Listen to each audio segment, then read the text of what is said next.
La nouvelle génération, elle est beaucoup plus speed. Ouais. Je parle avec mes petits frères, ils sont speed. De toute façon, ça marche pas là. Ouais, c'est bon, on avance. Ouais. Et nous, on est dans l'abnégation. Tu racontes toute ta vie.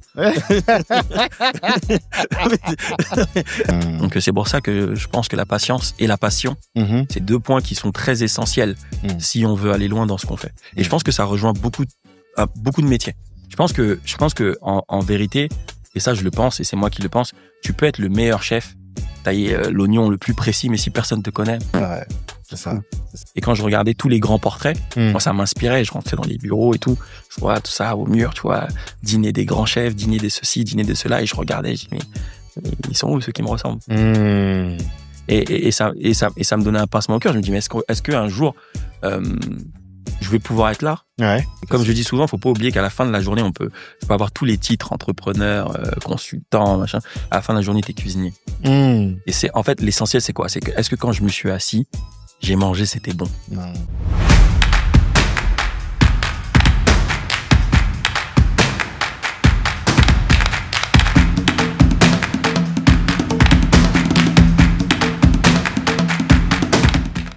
Monsieur Junior Nadjé, bonjour. Bonjour. Ça va? Super. Bon. Ouais.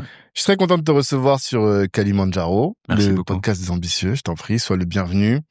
Content parce que je pense que déjà, t'as un visage qu'on voit peu dans la communauté. Tu vois? Je pense que les gens te connaissent, en tout cas ceux qui sont dans les milieux de la gastronomie et qui suivent les chefs. Mais la communauté, j'allais dire de base, tu vois, peut-être qu'on te connaît peu. D'accord. Et si on te connaît, je pense qu'on t'a pas beaucoup entendu, tu vois, et on n'est jamais rentré dans le personnage. Moi, je dois remercier le député Bilongo qui nous a mis en relation. Merci à lui. Et le pitch qu'il m'a fait, il m'a dit, c'est un talent qui va être obligé de quitter la France et il faut que tout le monde connaisse son témoignage. T'es d'accord avec ça? Je suis d'accord avec ça. La première question que je pose systématiquement à nos invités, c'est celle de l'ambition. Tu vois. Le podcast s'appelle Kalimandjaro, en lien avec le Kilimandjaro, qui est cette plus haute montagne-là qu'on souhaite gravir. Quel est, toi, ce point culminant que tu souhaites atteindre? Tu vois. Alors, c'est être au sommet dans ce que je fais. Ok. Voilà. Dans l'art culinaire. On a beaucoup de beaux exemples de réussite. Et moi, je pense que mon point culminant, ça serait être dans ce même système-là. Voilà. Mais ce serait quoi, concrètement? Concrètement, pour nous, le Saint Graal, c'est être un jour 3 étoiles Michelin. 3 étoiles? Ouais. Ok, d'accord.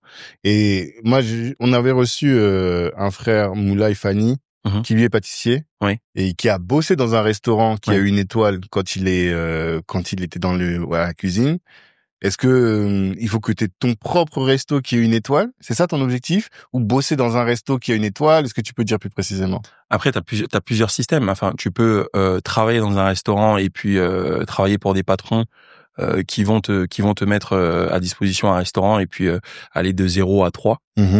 Soit travailler dans un restaurant qui a déjà 3 étoiles et les garder. T'as plusieurs systèmes, t'as plusieurs façons de pouvoir y arriver. Et toi, t'as pas de choix. Tu te dis juste, il faut que tu puisses avoir, comme je dis, la plateforme qui va te permettre de pouvoir aller jusqu'à ce but-là. Très souvent, c'est un hôtel, c'est des palaces, ou ça peut être un très beau restaurant dans un très beau lieu. Et c'est à toi maintenant, avec tes recettes et ton équipe, d'arriver jusqu'à là. D'accord. Et toi, quand on te suit, on voit Paris, Dubaï, Abidjan. Est-ce qu'il y a d'autres capitales aussi où tu interviens? En général, je suis sur ces 3 capitales-là, je suis très souvent. Ok. Voilà, donc vraiment là, on a cité les capitales sur lesquelles je suis souvent. Je suis très souvent à Dubaï, Paris, ces derniers temps, et Abidjan, ces derniers temps, j'y suis très souvent. Ouais. Et rester jusqu'au bout pour comprendre quelle est la problématique avec Paris, qu'est-ce qui fait que la France te rejette, ou en tout cas que tu vas être obligé de dire je t'aime mais je te quitte.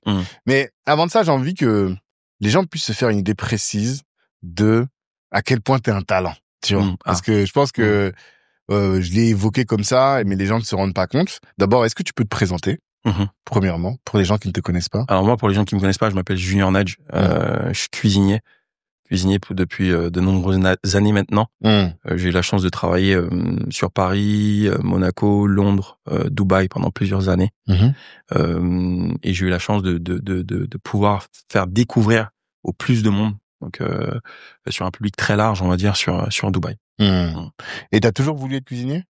Oui, toujours. C'est vraiment une passion, un déclic quand j'étais plus petit. De par ma tante qui habitait en Italie, ivoirienne, mais qui habitait en Italie, je me souviens encore comme si c'était hier, qui venait à la maison et puis qui cuisinait les plats italiens, et puis ça m'a inspiré, et puis au fur et à mesure j'y suis arrivé en fait à en faire un métier et à devenir professionnel dans ce métier. Donc depuis, t'as jamais voulu faire autre chose? Mon père était professionnel basketteur. Ok. Donc c'est pour ça que t'es long comme ça, là. Ouais, c'est ça. Mais j'ai pas eu cette chance d'avoir le talent pour pouvoir reproduire ce qu'il a fait. D'accord. Donc on va dire que la cuisine était réellement, en fait, c'est venu à moi, et je l'ai choisi, et puis je suis parti au bout. D'accord. Il a joué où? Hein? Ton père, il jouait où? était à Lille, là. Ok, en France, donc. En France, ouais. D'accord. Et donc, toi, tu as commencé avec ça, cette volonté de devenir cuisinier. Est-ce que tu peux nous raconter un peu le parcours de dans la cuisine? Comment tu as dû commencer par un CAP, j'imagine. Oui. Enfin, voilà, est-ce que tu peux nous partager un peu ça? Alors, moi j'ai eu la chance de démarrer sur Paris. Ensuite, j'étais au tout début, j'ai travaillé dans un tout petit hôtel à Roissy-Charles de Gaulle. Ouais, à Roissy-Charles de Gaulle, au Novotel. Et je me souvenais quand je partais à l'école, j'avais des collègues qui avaient la chance de travailler dans des grands restaurants. Et moi non, j'avais pas cette chance-là. Et après une année, j'ai eu la chance de pouvoir intégrer le Mama Shelter à Paris. Et puis là, j'ai découvert, on va dire, mon premier grand chef, qui était Alain Sanderins, qui est décédé, qui avait 2 étoiles au Lucas Carton. D'accord. Et c'est là où j'ai vu en fait la grande gastronomie, mais je voyais ça un peu de loin. Puis l'ambition de là, elle est née, quoi. Ouais. Dire, moi aussi, j'ai envie de devenir comme eux. Et t'étais commis à cette époque? Non, pas du tout. J'étais juste apprenti. Ouais, t'étais juste apprenti. Donc, en fait, tu démarres par apprenti avec l'apprentissage. Donc 2 semaines école, 2 semaines travail. Et puis t'as l'environnement professionnel que je connais pas du tout, que je découvre. Et émerveillé, et t'as envie de faire partie de tout ça. Okay. Donc à l'époque, moi je le suis toujours, mais très dynamique. Donc voilà, beaucoup d'énergie. Je voulais tout faire rapidement, monter rapidement. Puis au fur et à mesure, j'ai appris que ça, avec l'expérience et la patience qu'on construit, se construit réellement. Mais quand t'en parles, t'as tout de suite un grand sourire. Ouais. C'est-à-dire que c'était des belles années? Ouais, c'était vraiment des belles années, parce que en fait, moi je trouve qu'il faut avoir un petit grain de folie quand même pour faire ce métier. Réellement. Je pense que en vrai, c'est comme ça que ça marche. Il faut avoir un petit grain de folie, et c'est ce qui nous permet de pouvoir continuer. Parce qu'en vrai, si tu veux tout calculer, non, il y a des choses qui fonctionnent pas du tout. Ouais. Forcément. Ouais. Et comment t'as enduré et supporté la difficulté de la vie dans la cuisine quand t'es apprenti? J'ai un de mes neveux là qui fait ça, et j'ai toujours entendu parler, tu vois, de l'aspect militaire de la cuisine, de l'exigence que vont avoir les grands chefs. Et puis c'est un travail de précision. Ouais. Comment tu gères ça? D'ailleurs, est-ce que tu peux décrire ce que c'est véritablement, et comment est-ce que tu gères? En fait, on te demande dans la grande cuisine, on te demande d'être précis tout le temps. Ouais. Donc on est des humains, des fois on est up, des fois on est down. Tout à fait. Mais des fois, quand on est down, on nous remet toujours à l'ordre. Donc c'est ce côté très militaire. Donc la cuisine est hiérarchisée, de par on démarre par le plongeur jusqu'au commis, jusqu'au second, et jusqu'au chef, à l'exécutif, au consultant, etc., jusqu'à l'infini. Donc en fait, il faut respecter chaque hiérarchie, parce que chaque personne au-dessus de toi a son expérience qu'elle doit apporter. Donc le commis donne des directions au plongeur, le chef de partie donne des directions au commis, etc. Et c'est comme ça que la machine, elle peut fonctionner. Et toi, tu es parvenu à passer du niveau de apprenti jusqu'à aujourd'hui, t'es chef. Ouais, c'est ça. Ouais. Quels sont déjà tout le monde ne finit pas chef, j'imagine? Ouais, c'est vrai en plus. Ouais. Quelles sont les qualités que t'as dû développer pour ça? Je pense qu'il faut d'abord avoir de la passion pour ce qu'on fait. Faut avoir de la passion pour l'humain. Faut avoir de la patience. Et faut avoir de l'expérience. Je pense que c'est avec l'expérience, que nos parents, nous, ton bébé peuvent ou jeunes peuvent nous dire ne fais pas ci, ne fais pas ça. Tout à fait. Donc au final, c'est avec notre expérience qu'on va acquérir au fil des années, qu'on va pouvoir dire aux plus jeunes, voilà, voici comment il faut découper une viande, voici comment il faut découper un légume. La température n'est pas la bonne, c'est l'expérience des services et du quotidien en fait qui va nous apporter en fait cette sagesse-là et cette expérience-là pour apporter le plus de choses. Et il t'a fallu combien de temps, toi, pour devenir chef? Moi, je pense que on devient chef au fur et à mesure, mais je pense qu'il te faut au moins 10 ou 15 belles années quand même. Ouais. Je pense réellement en vrai. Pour vraiment avoir assez de maturité. Après, on peut devenir chef très jeune, très tôt. Après, tout dépend de ta capacité aussi à pouvoir réaliser les choses, mais en vrai, je pense que 10 belles années, 15 belles années, tu peux commencer à devenir un bon chef. Tu peux avoir la maturité, je pense. Et qu'est-ce qui t'a permis, qui t'a donné finalement l'énergie pour tenir dans cette difficulté? Tu vois? Parce qu'il faut aimer un peu comme je vois les gars qui deviennent généraux et tout, c'est des gars, ils ont aimé s'en prendre plein la gueule, quoi, tu vois. Moi, je pense que c'est la passion qui t'anime. C'est la passion de bien faire, la passion de partager. Ouais. Moi, je pense que même aujourd'hui, je me dis, bon, qu'est-ce qui fait que je me lève le matin? C'est parce que je me lève et je me dis que voilà, je vais rencontrer des super personnes, des gens que je connais pas, de tout horizon, une autre culture. Aussi, il y a ce fait de donner une émotion aux gens à travers un plat. Je pense que c'est ça qui est aussi de vouloir, plus tu grandis, aujourd'hui j'ai une ambition, demain j'en ai une autre, et en fait quand je vais atteindre à chaque fois les étapes, je vais en vouloir plus et plus et plus et plus. Donc je pense que et cette passion-là ne s'éteint pas. elle s'éteint, non, tu vois, parce que ça peut s'éteindre. Tu vois, quand tu rencontres vraiment les difficultés, que tu vois que en plus c'est un métier de précision, donc ça peut te dégoûter. Ça pourrait te dégoûter. Bien sûr, il y a beaucoup de choses, moi, qui m'ont dégoûté. Ouais. Beaucoup de choses, mais je me suis jamais laissé abattre réellement, pour être honnête. Jamais, jamais, jamais. Vraiment. Et j'ai eu plein de choses dans ma vie qui m'ont vraiment dégoûté, au point de vouloir arrêter, mais non, j'ai toujours continué. D'accord. Et là, quand tu vois un petit jeune qui commence à démarrer, quels sont les conseils que tu lui donnes en général? Tu lui dis, mais si tu veux aller loin, faut que tu fasses ça. Tu lui dis quoi? Moi, je pense qu'il faut être patient et être passionné. Ouais. Mais la patience, ça s'invente pas. Tu vois? Après, il faut la trouver, je pense. Il faut la trouver, il faut l'avoir. Je pense que c'est important. Parce qu'en fait, quand tu veux brûler les étapes, au final, je pense que tu n'y arrives pas correctement. Donc, c'est pour ça que je pense que la patience et la passion, c'est 2 points qui sont très essentiels si on veut aller loin dans ce qu'on fait. Et je pense que ça rejoint beaucoup de métiers. Ouais. Où il faut être patient et il faut être passionné. Parce que la passion va te permettre de pouvoir endurer, en fait. Quand ça va être dur, c'est parce que tu aimes ce que tu fais que tu te lèves le matin. Si t'aimes pas ce que tu fais, tu vas pas, voilà, moi, il y a pas un matin où je me lève, je me dis, y aller, quoi. Il y en a pas, ça arrive jamais? Parce que même dans nos métiers qu'on aime, c'est difficile, hein. C'est ça, c'est déjà arrivé, mais au fin de compte, ça en vaut la peine. Ouais. Voilà. D'accord.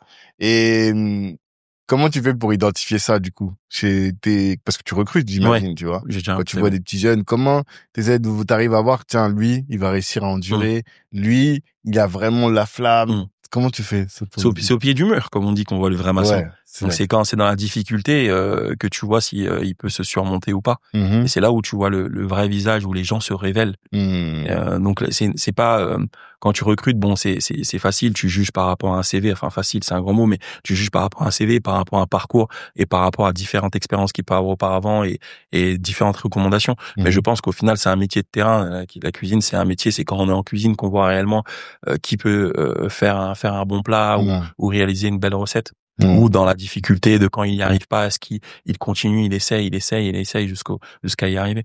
Parce que l'abnégation, c'est là où tu vois la personne. Donc je pense que c'est vraiment à ce moment-là que tu peux voir certaines choses. Et tu vires les gens rapidement, du coup? Quand tu vois que, lui, là, il va pas dans la bonne direction? Non, virer les gens. Virer les gens, non, je pense que comme partout, enfin, quand tu perds ton emploi comme ça, et que ton employeur te demande de partir, c'est que vraiment t'as un problème de comportement. Là, c'est même plus un problème. C'est que c'est une personne qui n'est pas professionnelle du tout. Voilà. Mais là, une personne qui a des lacunes, je pense que c'est là où le côté pédagogue, il est important de pouvoir lui apporter, les choses qui lui manquent. Mais après, en général, quand tu perds ton emploi, c'est que vraiment, voilà, t'as des problèmes, qui sont, voilà, n'est pas professionnel. Ok. Pour moi. D'accord. Et il y a un sujet, moi, qui m'interpelle, qui m'intrigue toujours, qui est celui de la discipline et de la précision. Parce que j'imagine que dans ton métier, il y a c'est une grosse part du travail, tu vois. Bien sûr. Est-ce que tu as toujours été discipliné et précis? Bien, c'est le métier qui t'a appris. C'est le métier qui m'a appris. Ok. Pour être honnête. Moi, dans ma vie privée, je suis quelqu'un qui est vachement, qui est un peu partout. Ah, encore aujourd'hui? Ouais. Ah, et tu dirais que t'es un autre homme quand tu mets ton tablier, ta blouse et tout? Parce que, en fait, tout de suite, t'as cette rigueur du résultat. Donc, comment tu veux être le résultat? Tu veux pas être dissipé. T'essaies de te concentrer au maximum sur ta tâche que tu as à faire pour l'accomplir parce que t'as des attentes qui sont fortes. Donc, comme ces attentes sont fortes, ça te force à être discipliné. Ça te force à être tout le temps propre. Ça te force à tout le temps être rasé. Ça te force à beaucoup de choses, en fait. La qualité aussi de ta clientèle aussi. Te force aussi à beaucoup de choses. À donner la meilleure image, en fait. Le meilleur de toi-même. Donc, tu dirais que, en fait, si tu veux être excellent, discipliné et rigoureux, faut que tu sois dans un univers qui t'oblige à l'être. Si tu ne l'es pas de base. Pour ma part, moi, c'est comme ça que ça fonctionne. Ouais. Pour ma part, c'est comme ça que ça a fonctionné. Moi, je suis pas quelqu'un, voilà, je me dis tous les matins, je me lève à 7h, je mets mon téléphone dans ce sens, je prie, je mets l'eau glacée sur mon visage, non. Ouais, comment ça s'appelle? Ashton, je sais plus quoi, là, il met sa tête dans les glaçons, là. J'ai vraiment pas cette prétention. Pas cette prétention. Non. Ouais. Non, mais quand t'es obligé, quoi. Vraiment, oui, c'est parce que tu as envie de donner le meilleur, donc ça te l'oblige. Ouais. En fait. C'est en fait le résultat que j'ai envie de donner. Je veux tellement donner un beau résultat et un bon résultat que ça m'oblige. En fait, c'est pas le travail ou l'univers qui m'oblige, c'est moi en tant que personne. Si demain tu viens manger dans mon restaurant, j'ai envie de te donner la meilleure expérience. Et pour te donner la meilleure expérience, il faut que je sois là à l'heure. Il faut que je vérifie mes produits. Il faut que je vérifie mon assaisonnement. En fait, tout ça pour t'apporter ce bon résultat-là va m'obliger à être rigoureux. Ouais. Et c'est le résultat qui t'oblige à poser les actes et à faire tous les efforts qu'il faut pour atteindre cet objectif-là, qui est de réussir ton plat, réussir ton assaisonnement et tout. Pour moi, c'est comme un sportif. S'il s'entraîne pas, il peut pas être bon sur le match. Pour nous, c'est pareil. Moi, je vois la chose pareil. Donc, en fait, tu peux te dire, bon, je suis pas rigoureux, je m'entraîne pas comme il faut, ou je veux pas faire les exercices comme il faut, et tu vas arriver sur le jour J où t'es pas prêt. Tu donnes pas un bon résultat. Après, tu t'en veux. Donc là, tu t'entraînes. Donc, c'est pour ça que la rigueur, je pense qu'elle vient de là. Ok. Et quels sont tes faits d'armes? Quels sont les trucs, quand tu regardes ta carrière en arrière, tu te dis, bon, là, quand même, j'ai fait du bon boulot. Enfin, sur quelle chose? Bon, parce que comme mon objectif à moi, c'est que les gens comprennent quel est ton personnage et quelle est l'envergure du personnage qu'on a en face de nous. Quels sont tes faits d'armes? Enfin, moi, je regarde rarement derrière moi en me disant, ouais, c'est vrai. Hein. Ah ouais? Moi, je regarde toujours devant. Ok. C'est peut-être un défaut, mais je regarde toujours devant parce que j'ai toujours envie de faire mieux. C'est sûr. Mais c'est vrai qu'il y a des choses où je me suis dit, où je vois ça comme un accomplissement. Je me dis, ah oui, là vraiment, c'est un acte qui montre que je suis sur un bon chemin où j'ai fait quelque chose de bien. Je pense que c'est ce que tu redonnes à travers aux gens, je pense. Mais comme quoi? Concrètement, qu'est-ce que, par exemple, quel est le truc à chaque fois les gens ils te parlent de ça? Tu vois, ils disent tout le temps, ah ouais, t'as vu quand t'as fait ça? Ah, moi, ça m'a beaucoup touché quand t'as fait ça. Quels sont les actes professionnels, j'entends, hein? Mais c'est que t'aides les gens à évoluer aussi. Ok. Je pense que quand t'aides les gens à évoluer, que quand t'as ce mentorship envers les gens et qu'ils puissent évoluer et que tu les revois 2-3 années plus tard et que te dis, bah, c'est grâce à toi, que j'ai pu rester comme il fallait sur la voie, etc. Je pense que c'est ça, en fait. On s'en rend pas compte sur le moment, mais moi aussi, pareil, il y a des chefs que j'ai rencontrés et que grâce à eux, ils m'ont inspiré à pouvoir aller encore plus loin. Donc, je pense que c'est réellement ça. Ouais, j'imagine. Nike, 2 milliards. LVMH, 7 milliards. Apple, 15 milliards. Consommer sans avoir des actions, c'est jeter son argent par les fenêtres. Et ça, c'est ce que vous apprend la Nekao School. Que vous soyez confirmé ou débutant, vous allez acquérir les connaissances pour avoir une épargne solide et pour faire quelque chose qui est fondamental, c'est-à-dire valoriser son patrimoine à travers 4 piliers. 1. Optimisation de tes finances. 2. Apprentissage du mode de fonctionnement des marchés financiers. 3. Compréhension de l'écosystème crypto. Et enfin, tout ce qui est lié à l'immobilier. Vous avez de la chance, vous êtes dans l'écosystème, vous êtes un auditeur du podcast Kalimandjaro. Vous avez, grâce à nous, une réduction de 10% sur la Nekao School. N'attendez plus, cliquez en commentaire et passer à un autre step, qui est celui de la valorisation du patrimoine. La communauté en a besoin. L'éducation financière a évolué depuis l'année KO de façon à ce que j'ai l'impression que ce n'est plus quelque chose qui est inaccessible. Enfin, une directive pour pouvoir organiser la gestion des comptes et ensuite la mise en place également d'un plan d'investissement aussi. Donc, c'est ce qui a permis qu'aujourd'hui, mes comptes se portent un petit peu mieux. Et quelles sont les grandes cuisines dans lesquelles tu as travaillé? Tu as parlé de Monaco, tu as parlé... Est-ce que tu peux nous donner un peu des informations là-dessus? Alors, moi, j'ai eu la chance de travailler au Château de la Chèvre d'Or. Ok. Donc c'est un restaurant 2 étoiles à S-Village. J'ai travaillé au Monte Carlo Bay, c'est un restaurant 2 étoiles maintenant. J'ai travaillé sur Londres, Marcus Warren qui est un 2 étoiles. Moi, j'ai fait pas mal de restaurants comme ça. Pas mal de restaurants. Et à Dubaï aussi? À Dubaï, oui aussi. Grâce à un grand chef français que j'ai pu partir à Dubaï. Ok. Comment ça s'est passé? Ça s'est passé que moi je sortais d'une belle saison au Château de la Chèvre d'Or et totalement gavé de la France. Je me disais putain, on travaille dur, c'est dur, machin. Je veux repartir à l'étranger. Je revenais de Londres, donc je suis revenu de Londres. J'ai fait 2-3 ans dans le sud. Et puis un ancien collègue m'appelle, me dit écoute, regarde, il y a une opportunité, ça t'intéresse, Dubaï. Bon, on était en 2013, 2014 si je dis pas de bêtises. Donc Dubaï n'était pas ce que c'est aujourd'hui. Et il me dit le nom du chef et je me dis waouh, je suis partant, on y va, on signe où? Et ça se fait dans le mois qui suit, très rapide, et je me retrouve à Dubaï. Ok, et c'est là que tu as fait 10 ans à Dubaï. C'est là, et en fait à la base, c'était des contrats, ce que le groupe proposait, c'était des contrats de 2 ans.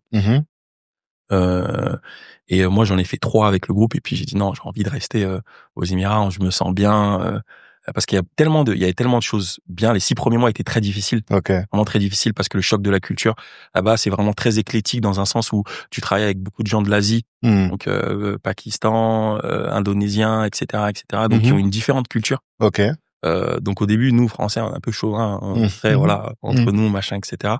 Et après quand tu apprends à t'ouvrir, c'est des gens extrêmement formidables et puis tu t'y attaches. Et après tu prends goût. Et c'est exceptionnel, c'est formidable. Quel type de différence tu voyais dans la manière de travailler? Parce que moi c'est ça qui va beaucoup m'intéresser. Dans la manière de travailler, pas forcément dans la manière de travailler, parce que c'est vrai que nous franchement on est excellent en France. Il y a rien à dire. Ça, je pense qu'il y a pas de débat dessus. Mais en fait c'est leur façon de voir les choses.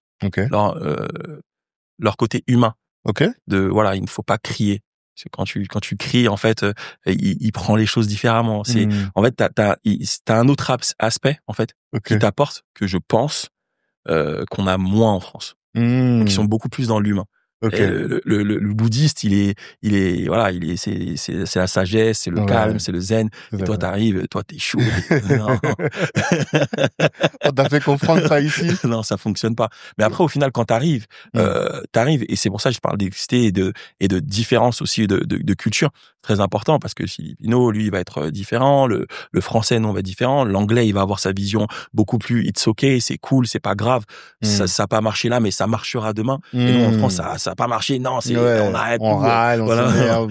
Voilà. Donc, en fait, t'as ce choc de culture-là qui fait comment moi je peux faire, en fait, parce que là, on est plus majoritaire, hein, voilà, on est très peu, de pouvoir, en fait, moi, coller dans tout cet environnement-là. Et je pense que Dubaï, m'a vraiment apporté sur ça. Ouais, parce que, comme t'as dit, vous êtes pas majoritaire, même si c'est vous qui avez peut-être, vous êtes les chefs, donc vous avez le lead. En fait, quand tu dois leader une équipe, t'es obligé de t'adapter à l'équipe. Oui, tu dois t'adapter. Est-ce qu'il y a eu des situations où vous vouliez faire passer un truc et les gens, ils vous ont bien fait comprendre? Non, avec nous, ça va pas se passer comme ça. Ah non, moi, je me rappelle encore comme si c'était hier. Les premiers jours, j'ai cru que j'allais me faire virer, j'allais perdre mon boulot. Ah ouais? Ouais. Pourquoi? Parce que il y avait les ressources humaines, j'ai rigolé encore, mais tout le temps, en fait, c'était pas forcément moi le problème, parce que, mais en fait, moi, ma façon de faire, en fait, ne collait pas, en fait, avec l'équipe. Donc, elle me disait, mais au final, c'est toi, en fait, le problème. C'est pas l'équipe. Parce que toi, t'es dans cette exigence-là tout le temps, parce que, voilà, si on te dit, je sais pas, moi, la ciboulette est 1 centimètre, c'est 1 centimètre et pas 2, quoi. Toi, quand c'est ça, on arrête tout, c'est la guerre. Je vois. Et non, en fait, au final, t'apprends, en fait, à passer les messages autrement. En fait, réellement, tu vois, je pense que c'est réellement ça. T'apprends à passer le message autrement et aujourd'hui, ça fonctionne très bien.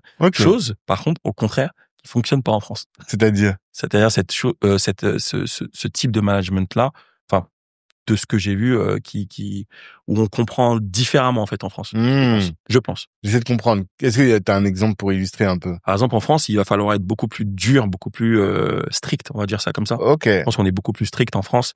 je dirais pas qu'on est laxiste aux Émirats, mais je trouve qu'en France, voilà, c'est faut être beaucoup plus strict en France. Dans la forme. Dans la forme. Ouais. Faut être plus carré, plus directif. Il y a moins le it's okay que tu vas avoir avec le côté anglo-saxon. Bon, t'as foiré, c'est pas grave, on va recommencer et je vais t'y emmener. Je pense, voilà, comme je dis, on arrête tout, ça y est, c'est pas possible. Ah, je me rendais pas compte de ça. Mais après, qui est formateur aussi, hein, attention, qui est formateur, mais après, quand tu arrives à l'étranger, c'est un autre mode d'emploi en fait, qui et voilà, ce qui est propre à Dubaï ne fonctionne peut-être pas aux États-Unis, ne fonctionne pas peut-être aussi en Asie, et il fonctionne très bien en France. Mais c'est là où la beauté de l'humain, c'est qu'on est tous différents et à un moment donné, on doit tous être ensemble. Et comment faire pour au final, moi, arriver à l'essentiel. Qu'est-ce que l'essentiel? C'est que moi, je veux que mon plat, je reprends encore la ciblette, je veux qu'elle soit 1 centimètre. En fait, c'est ça mon but. Donc, comment je peux faire pour y arriver? Est-ce que en lui parlant, en l'accompagnant, je peux y arriver? Peut-être que voilà, il faut trouver en fait le système pour arriver à ta finalité. Et au final, on y a. La ciboulette doit être d'1 centimètre, c'est vrai ça? Non, c'est un exemple. C'est un exemple, ok, d'accord. Donc, t'as fait Londres, France, Londres, Monaco, Dubaï. Ouais, c'est ça. Qu'est-ce que t'as le plus kiffé? J'ai plus kiffé, en vrai, c'est les Émirats parce que je suis resté longtemps. Ok. Ouais. Parce que Londres, c'était extrêmement dur. Dur par rapport à quoi? Dur, c'est niveau salaire, finance. Parce que la vie est chère. La vie, elle est chère. Tu travailles beaucoup. Ouais. Voilà. Combien d'heures à peu près par semaine? Je pense que tu pouvais travailler toute la journée. Du matin au soir. De mes souvenirs, on commençait à 7h, on pouvait finir quasiment à 1h, 2h du matin et tout. Ouais, c'était énorme. Mais à 7h, fallait que tu sois sur ton poste de travail. Ouais, sur ton poste de travail. Ah ouais. Ouais, c'était vraiment dur. 6 jours sur 7. Ouais, c'était ça. 6 jours sur 7, ouais. C'est énorme. Ouais. Pour un salaire qui te permet pas de vivre correctement. Donc ouais, c'est difficile mentalement. Donc faut vraiment, c'est pour ça que je parle de passion et de patience. Ouais. Donc c'est à ce moment-là où tu vois, t'as ces deux mots-là qui vont vraiment venir jouer en fait dans ta vie, parce que tu te dis bon, si j'ai pas la patience de me dire que je sais pourquoi je le fais, ça ne marche pas. Si j'ai pas la passion dans ce que je fais, ça ne fonctionne pas. Donc pour moi, ces deux mots-là sont réellement clés en fait, parce que tu le fais pas pour dire oui, bon, je vais être riche. Bah oui. Voilà. À ce moment-là, en plus, tu le fais même pas pour la gloire, parce qu'on sait même pas qui t'es. C'est ça. T'es un anonyme dans la cuisine. T'es un anonyme qui fait. Tu fais pourquoi? Tu le fais parce que tu te dis j'ai envie d'être formé par les meilleurs. J'ai envie d'apprendre les meilleures techniques. Donc j'ai envie de toucher les meilleurs produits. J'ai envie de travailler dans le meilleur environnement. Tout ça découle de la passion. Est-ce que je vais être patient? Donc ma patience, ça va être quoi? Ça va être j'ai besoin de faire 1 an dans cette entreprise, donc 1 an comme ça, cette difficulté là. Donc est-ce que je suis prêt à tenir cette difficulté là? Donc ça, c'est la patience. Donc c'est pour ça que ces deux mots pour moi sont très importants pour pouvoir réaliser de belles choses. Non, c'est sûr. Et la chance que toi t'as eu, c'est que t'as su quand même assez tôt quels étaient tes objectifs. Parce que je trouve il y a beaucoup de gens qui ont du mal à s'épanouir et à être patient parce que eux-mêmes ils savent pas où ils vont, quoi. Et toi t'as eu cette chance là. Moi j'ai eu beaucoup de chance. Vraiment, moi je le dis, je disais même à ma petite sœur, moi j'ai eu beaucoup de chance, c'est que dès 16 ans, 15 ans, je savais ce que je voulais faire. Donc j'ai pas perdu de temps. J'ai vraiment pas perdu de temps. Donc tout de suite j'étais dans ma voie en fait. Moi mon parcours voilà, c'était très culinaire. Donc très culinaire. Donc j'ai pas fait un jour je suis vendeur, un jour je suis sportif, un jour je veux monter sur l'espace. Non, j'ai toujours été cuisinier et j'ai monté en grade au fur et à mesure. Mais bon, tu vas me dire que non, mais peut-être qu'à un moment, parce que là aujourd'hui, comme tu disais, on en parlait en off, tu disais un coup t'es sur un hôtel, un coup t'es à Dubaï, un coup t'es sur ceci. Peut-être que dans la cuisine, finalement, t'as fait plein de choses différentes aussi, tu vois. Et donc ça aussi, ça fait que finalement, tu t'es cherché aussi dans la cuisine. Bien sûr. Mais ça c'est venu beaucoup plus tard. Ok. C'est venu beaucoup plus tard en fait. C'est venu après le Covid. Ok. C'est venu après le Covid, voire pendant le Covid. En fait, où tout le monde a eu ce renouveau. Pendant le Covid, tout le monde a eu ce renouveau et en fait, voilà, fallait un peu s'en sortir. En vrai. Donc au final, moi, je me suis rendu compte d'une chose, c'est que j'avais la chance d'avoir un public large, des gens qui me connaissent pour faire de la nourriture qui était bonne. On va dire ça comme ça humblement. Et je me suis dit, bah en vrai, pourquoi pas monter quelque chose ou une structure de façon à pouvoir continuer en attendant que les choses aillent mieux au monde entier, parce qu'on savait vraiment pas où on allait. Tout à fait. T'étais à l'arrêt. Nous, on est à Dubaï, pays capitaliste, où vraiment quand tout s'arrête, tout s'arrête. Ouais. Donc, là-bas, tout s'est arrêté vraiment même à Dubaï? Tout s'est arrêté, mais ça n'a pas duré longtemps. Ça n'a pas duré longtemps. Ça n'a pas duré longtemps. Mais voilà, tu te retrouves du jour au lendemain où voilà, t'as rien prévu. Moi, je me souviens, la veille, on partait en vacances, on un peu, voilà, on vivait notre vie, et puis tu reviens, tu dis, ça y est, c'est fini, on paye plus les salaires, on arrête tout. Mais par contre, les comment ça s'appelle? Les loyers, faut les payer, faut machin. Je dis, mais attendez, les gars, comment on fait? Comment on fait? Et tu dis, bon, moi, qu'est-ce que je sais faire, en fait? Moi, en vrai, je sais cuisiner. Mais je me rends compte qu'au final, à travers mes restaurants, je connais tel client, je connais tel client, je connais tel client. Donc, comment je peux apporter une structure pour pouvoir proposer quelque chose en attendant que les choses aillent mieux. Et qu'est-ce que tu as créé comme structure alors? C'est là où j'ai démarré une structure qui s'appelle Dîner Moderne. Où je proposais en fait des dîners privés exclusifs aux clients en fait. Donc je vivais à travers ça. Et donc t'allais chez les clients. Oui. Tu proposes, c'est plutôt pour un cadre familial ou plutôt pour des événements? Comment? C'était un peu de tout. C'était vraiment un peu de tout. Je le faisais pas avant, mais c'était vraiment un peu de tout.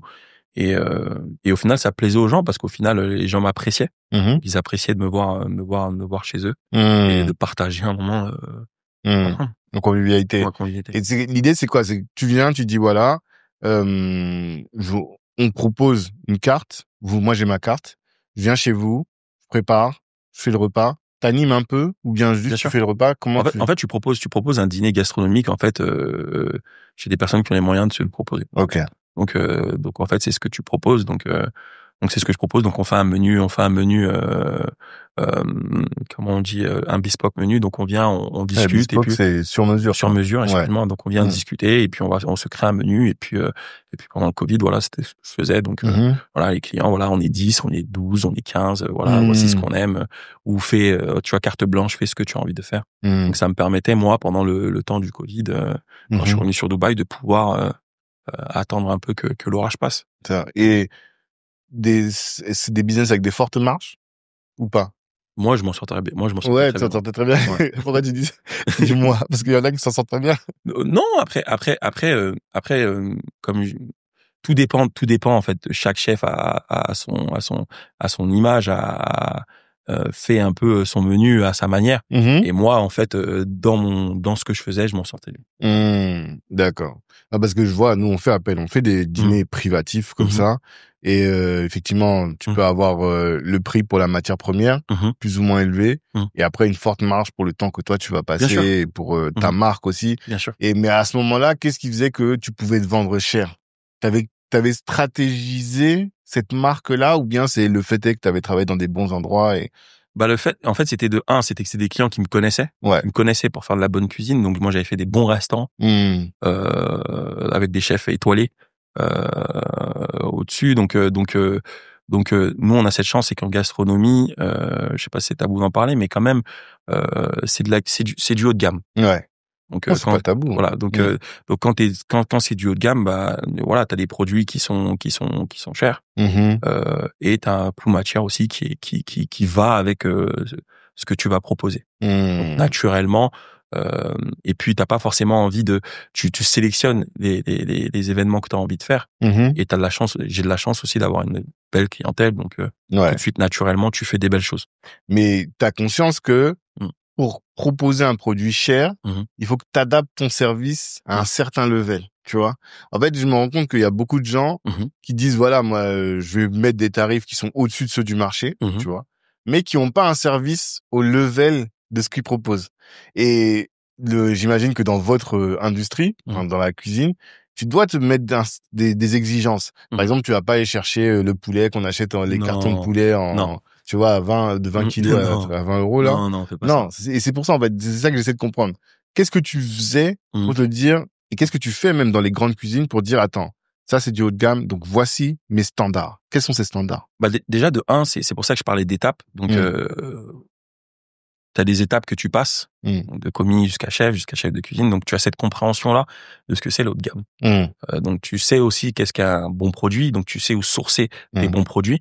ta clientèle aussi est une clientèle qui va dans des beaux restaurants, 2 étoiles, 3 étoiles. Ouais. Ce que eux, ils veulent, c'est pouvoir avoir cette expérience-là. Pendant le Covid, on pouvait pas se déplacer. Ouais. Que cette expérience-là, elle vienne à eux. Donc, toi, tu leur apportes cette expérience-là. Donc, toi, t'as cette, tu sais, comme on parle de volaille, tu sais où il faut aller prendre, sourcer ta volaille, par exemple, Miral. Donc, tu vas aller prendre un produit de qualité, donc, qui va avoir un certain coût, etc., etc. Tu vas avoir un bon service, donc, tu vas avoir un bon serveur avec toi, ou un bon maître d'hôtel aussi, qui a cette même expérience que toi. Et en fait, naturellement, l'expérience du restaurant, vous allez la reproduire, en fait, dans le domaine de la personne. Ok. Et toi, ton business model, toi, tu ramènes tout, la vaisselle, j'avais acheté une très belle vaisselle de Limoges, si je dis pas de bêtises, pour pas dire de marque. Donc très très belle vaisselle, très beau service, très beau setup, du staff vraiment compétent.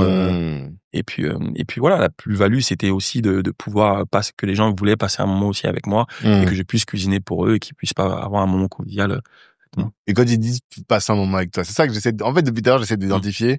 C'est quoi la junior touch? Qu'est-ce qui fait la diff? Bah, c'est les plats, on va dire, j'aime pas forcément ce mot-là, mais c'est des plats signature, en fait. C'est des plats que des gens connaissent et qu'on a envie de manger. Enfin, moi, il y a des plats de ma maman, voilà, si, je sais que quand je vais chez ma mère, elle va faire le sourire, je sais que ça va prendre 5 heures pour cuisiner. En fait, c'est toute cette énergie, cet esprit que tu recherches. Je dis, voilà, j'ai envie de passer un moment, donc, j'ai envie de bien manger, tel plat, donc je vais chez maman et puis tu sais que ça va durer toute la journée, mais le soir tu vas avoir ton bon plat, etc.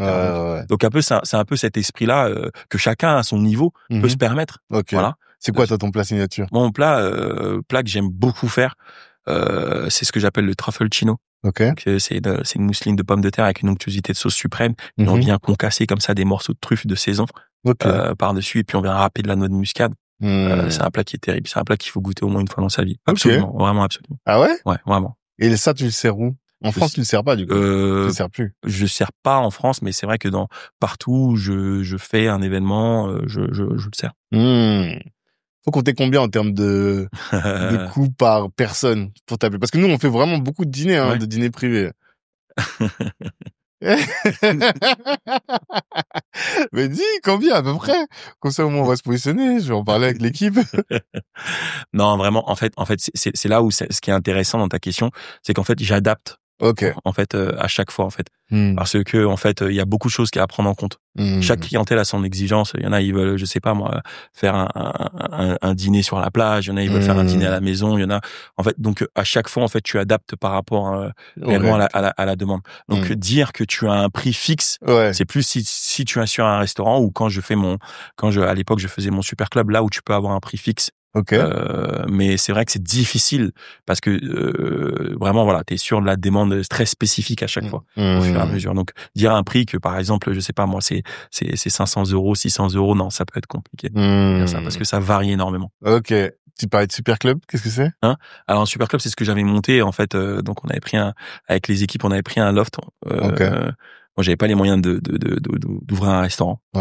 Et je regardais comme ça sur Internet, qu'est-ce que je peux faire? Et je me suis rendu compte qu'à New York, en fait, ils avaient créé un mouvement qui s'appelle les super clubs. Donc, en fait, c'est le chef qui te reçoit à la maison. Et j'ai monté ce concept-là et ça avait très, très bien marché. Et en plus, moi, j'avais vraiment adoré parce qu'en fait, j'avais pas de patron dessus. Donc, en fait, c'était moi, mes finances et puis je faisais plaisir aux gens. Et ça avait très, très bien marché. Et comment tu bookais les gens?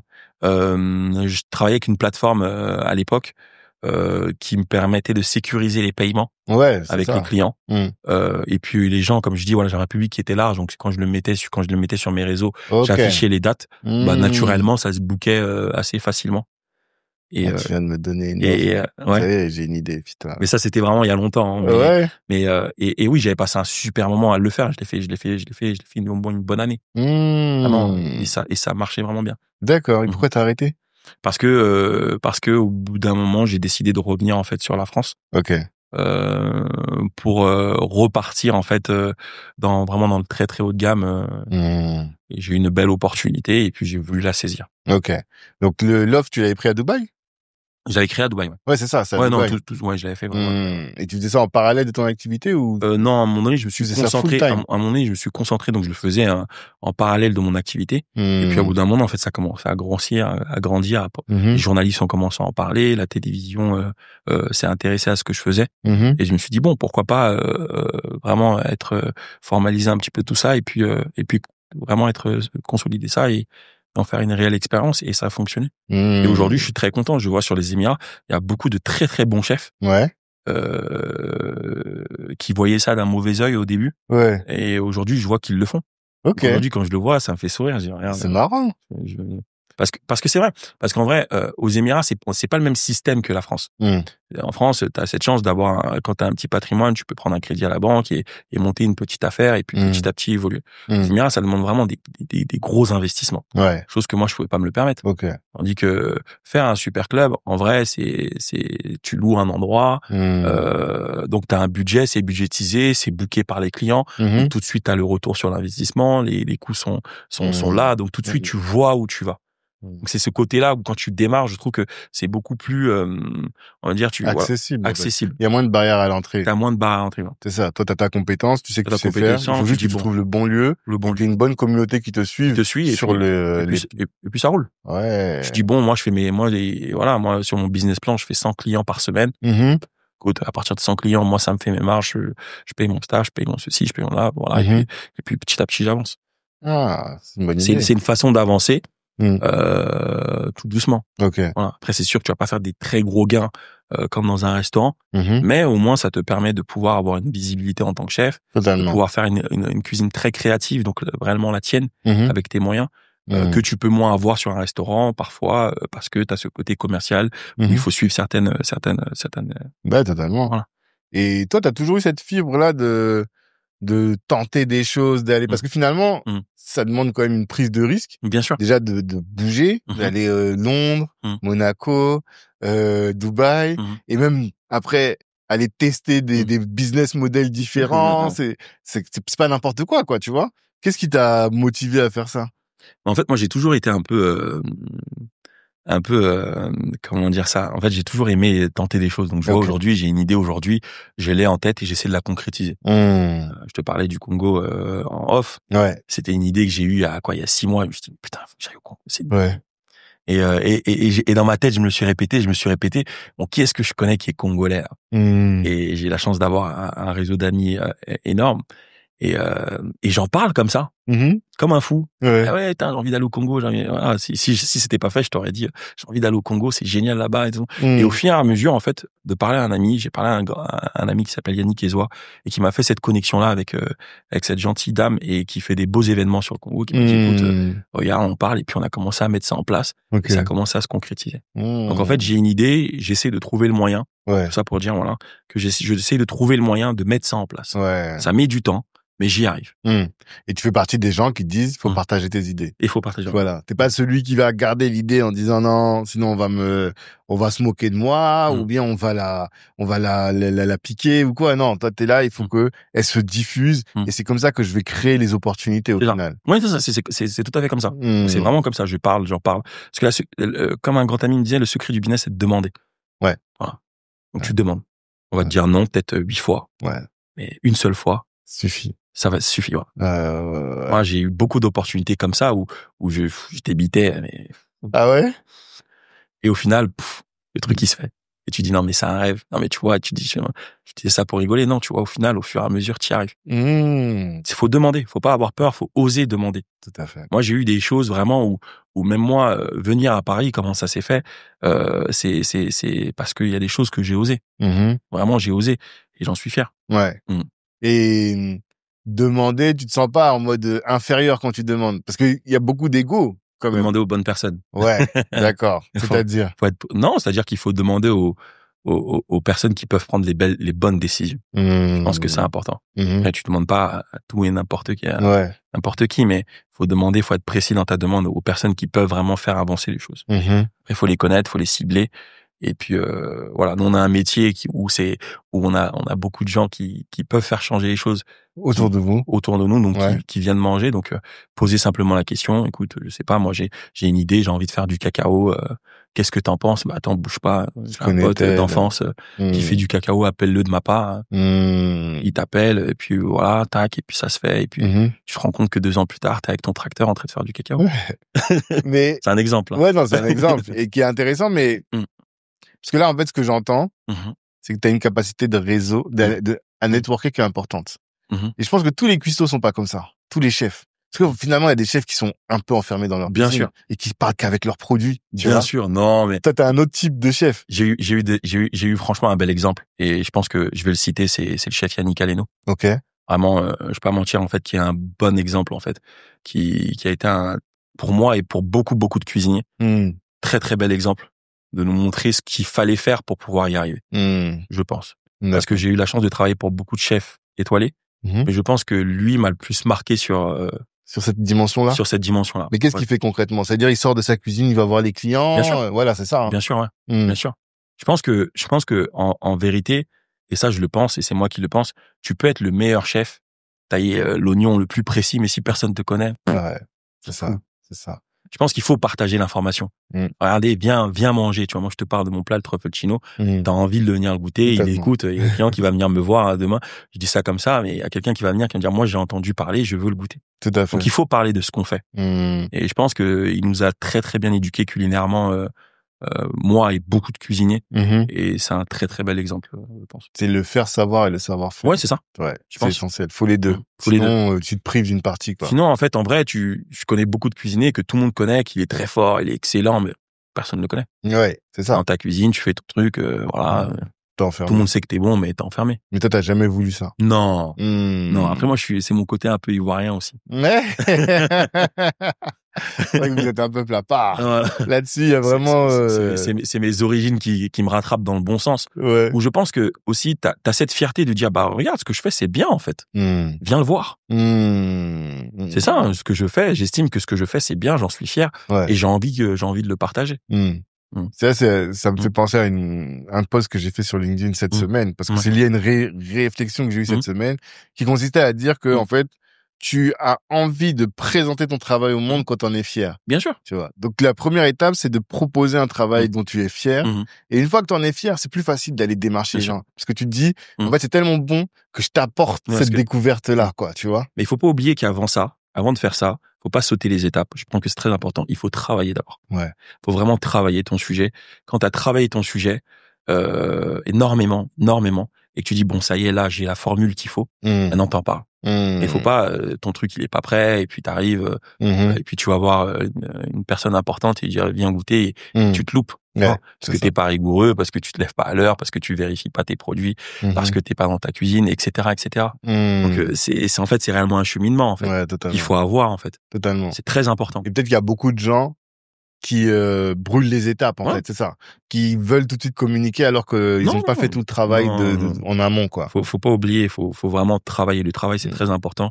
Il faut être dans le fond, et après, t'es dans la forme. Pour moi, ça, c'est important. C'est important. C'est important. Parce que tu peux te montrer, faire beaucoup de bruit, faire machin, mais après, au final, quelle déception de se dire que, tu vois, je suis parti manger, c'est pas fou, en fait. Ouais, ça n'a rien à voir avec ce qu'on voit sur les réseaux. Ça me briserait le cœur. Ça fait mal, hein? Parce que tu dis, tu vois, t'étais pas prêt. Ouais.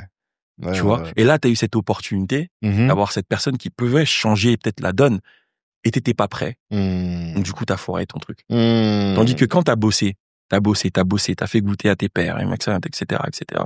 Tu dis, bon, ça y est, là, je suis prêt. Je connais tous mes défauts. Je suis prêt. Allons-y. Là, tu vas au combat, tu proposes tes choses. Et là, t'es fier. Tu peux aller sur les réseaux, tu vas sur LinkedIn, tu vas sur tous les réseaux sociaux. Voilà, moi, je fais la meilleure purée de pommes de terre du monde. Et quand tu dis ça, on va aller voir. Ouais, on va tester. On va tester. Tout à fait. Voilà. Tout à fait. Et quand on va tester, quand c'est bon, c'est là où on te stimpe et c'est là où les gens te connaissent et tes choses grandissent. Donc je pense qu'il faut pas oublier ça. Malheureusement, on est dans un monde où les choses évoluent très vite, très très vite, et on perd des fois, le fond pour se concentrer sur la forme. Je pense. Non, c'est sûr. Et de faire en sorte que tu peux faire tout ce que tu veux, mais pour qu'un bébé sorte de manière norme viable, il faut environ 8 mois, on va dire. C'est tu ça. vois. Et donc, tu sais que, toi, dans ton industrie, dans ton système, il va falloir que tu bosses X nombre de temps. C'est incompressible presque. Bien sûr. Et une fois que tu auras fait ce travail-là, là, tu passes à la phase de la communication. Comme je dis souvent, faut pas oublier qu'à la fin de la journée, je peux avoir tous les titres, entrepreneur, consultant, machin. À la fin de la journée, t'es cuisinier. Et c'est, en fait, l'essentiel, c'est quoi? C'est que, est-ce que quand je me suis assis, j'ai mangé, c'était bon? Non. En fait, tout ça, c'est le résultat de tout ce que tu vas faire. Pour moi, c'est ça le vrai résultat. Ouais, parce qu'en fait, on va se concentrer de est-ce qu'il est arrivé avec une belle veste, est-ce qu'il est arrivé... Non, c'est est-ce que le mec, quand il s'est assis, il s'est dit c'était bon. Et je le disais justement à une personne avec qui je travaillais il y a pas longtemps sur Abidjan, je dis moi, j'ai envie qu'on me connaisse parce que je fais de la bonne nourriture. D'abord. J'ai envie que tu me connaisses parce que ceci, parce que cela. Non, j'ai envie que tu me connaisses que quand tu me vois, tu dis ah oui, c'est synonyme de on va bien manger. Toi, dès qu'on te voit, on dit ah c'est qu'on va bien manger. Pas ah il est beau, il est fort, il est grand. Ça m'intéresse pas. Mais pour autant, tu communiques beaucoup. En fait, parce que dans tout ce que tu as dit depuis tout à l'heure, j'identifie t'as une communauté qui te suit. Oui. Tu vois. Donc, si t'as une communauté qui te suit, ça veut dire que tu l'animes, tu fais en sorte que, tout à l'heure, on a parlé, tout de suite, t'as dit, oui, moi, LinkedIn, je communique beaucoup. Enfin, non, je réagis beaucoup, j'interagis beaucoup. C'est-à-dire que t'as cette sensibilité-là de la communication. Qu'est-ce que tu fais concrètement pour communiquer? Comment tu t'organises? Alors moi, je fais beaucoup de choses différentes. Je fais beaucoup de choses différentes. Donc du coup, je partage ce que je fais. Je partage mes journées, je partage les bons moments, je partage aussi les moments de travail qui intéressent beaucoup de jeunes. Moi, j'ai de la chance d'être chef, noir, d'origine ivoirienne, français, qui inspire des jeunes africains, africains de France, de partout dans le monde, qui se disent que quand ils te voient, ils te prennent pour modèle de réussite, que tu le veuilles ou non. Ouais. Chacun a son niveau de réussite, il y a pas de problème avec ça. Mais comme moi aussi, quand j'étais jeune, je voyais certains chefs et je les disais, moi j'ai envie d'être ça. Quand je le vois, ça m'inspire. Quand je vois comment il est tout le temps propre, ça m'inspire. Quand je le vois parler, ça m'inspire. Donc, t'as ce devoir, tu vois, de faire attention à ce que tu proposes. Tout à fait. Tout à fait. Et donc, tu dirais que tu mets combien de temps par jour, par semaine pour la création de contenu? Non, c'est instantané. Non, vraiment, c'est vraiment instantané. Après, sur les posts, oui, c'est un peu plus réfléchi maintenant. Avant, c'était beaucoup plus instantané. Maintenant, c'est un peu plus réfléchi. Mais c'est vrai que, non, s'il y a un moment qui me plaît, je le partage. Il y a vraiment ce côté naturel. Beaucoup en story. Ouais, beaucoup en story. Sur Instagram. Voilà, beaucoup en story. Voilà. TikTok? Un peu moins. Un peu moins. Parce que le modèle, en fait, j'ai du mal un peu avec le modèle TikTok. Qui consiste à trop poster tout le temps. poster tout le temps. Voilà, il y a cette consommation là qui est différente. D'accord. Peut-être aussi que je maîtrise moins. Ouais. T'as quel âge? Moi, j'ai 34 ans. Ok. Ouais, t'es un peu après la génération TikTok, quoi. Voilà, donc c'est pour ça. Okay. Donc peut-être qu'un peu plus tard, voilà, je serai un peu plus. Mais voilà, j'aime bien être précis quand je fais les choses, quand je poste les choses. J'ai l'impression sur TikTok de pas forcément maîtriser, donc voilà, je sais pas. Ok. Et puis la target aussi des gens que tu cibles. Très souvent, j'ai remarqué, voilà, c'est des contenus très divertissants sur TikTok. Enfin, moi, de ce que je vois. Ouais. Et puis ma communauté, elle est pas forcément là. Enfin, les gens, ce qu'ils ont envie de voir, c'est savoir les tips de où est-ce que je peux trouver une belle carotte, comment je peux faire une belle cuisson. Donc c'est des choses aussi qui intéressent aux gens, de voir quel nouveau plat va être créé, et pas forcément avoir tout ce côté de divertissement qui peut être important, qui est très important sur TikTok, mais que moi j'ai du mal à faire. D'accord. Ouais. D'accord. Venons-en au sujet, parce que moi c'est quand même pour ça qu'on nous a mis en relation. Quel est le problème avec la France? Qu'est-ce qui s'est passé avec la France? C'est un problème de longue date. C'est un problème de longue date. Moi, vraiment, en fait, ce gros déclic de cuisinier, je l'ai eu à l'étranger. D'accord. C'est une grosse réflexion parce que c'est vraiment, je l'ai eu à l'étranger parce que j'ai le sentiment qu'on est beaucoup plus valorisé en fait à l'étranger que dans notre propre pays. C'est une discussion que j'ai avec beaucoup de personnes qui sont dans mon domaine et qui sont dans le même cas que moi, et j'ai le sentiment qu'ils me comprennent dans ce que je dis. Est-ce que j'ai tort, est-ce que j'ai raison? Mais c'est un sentiment qui est de plus en plus fort en fait, où j'ai le sentiment qu'à chaque fois il y a une espèce de plafond de verre. Est-ce que je me trompe? Est-ce que c'est vrai? Qui est toujours en face, et que c'est toujours beaucoup plus difficile de faire les choses quand on est en France. Ok. Je sais pas pourquoi, mais à l'étranger, ça va être beaucoup plus simple, beaucoup plus pas facile, mais beaucoup plus simple d'évoluer sur certaines choses qu'en France. J'ai le sentiment d'être bloqué en France sur certains points qui font qu'au final tu te surpasses pas. Mais moi, Carlos, quand il m'a même parlé de racisme. Mais est-ce que c'est quelque chose, parce que depuis tard tu dis j'ai le sentiment, j'ai l'impression. Est-ce que c'est juste des intuitions ou bien tu as eu des éléments objectifs pour te dire non, ça là c'est pas normal. Tu vois? Oui, bien sûr. Oui, bien sûr. Après maintenant, on interprète les choses à notre façon. Bien sûr. Mais oui, bien sûr. Bien sûr, il y a des difficultés qui viennent à toi parce que tu es différent. Ok. Donc être différent, c'est être chinois, c'est être noir pour moi, c'est être arabe pour certains. Moi, en fait, ce que j'ai envie, en fait, c'est de voir beaucoup plus de jeunes différents, en fait, dans le milieu du haut de gamme. Ouais. En fait, c'est ça que je veux dire. Ah, parce que tu dis que là, dans le haut de gamme, il y a une certaine homogénéité. Bien sûr. Bien sûr. Des chefs. Bien sûr, bien sûr. Moi, je le dis, hein, je travaillais pour un grand chef à un moment donné dans une région française. Et quand je regardais tous les grands portraits, moi, ça m'inspirait. Je rentrais dans les bureaux et tout.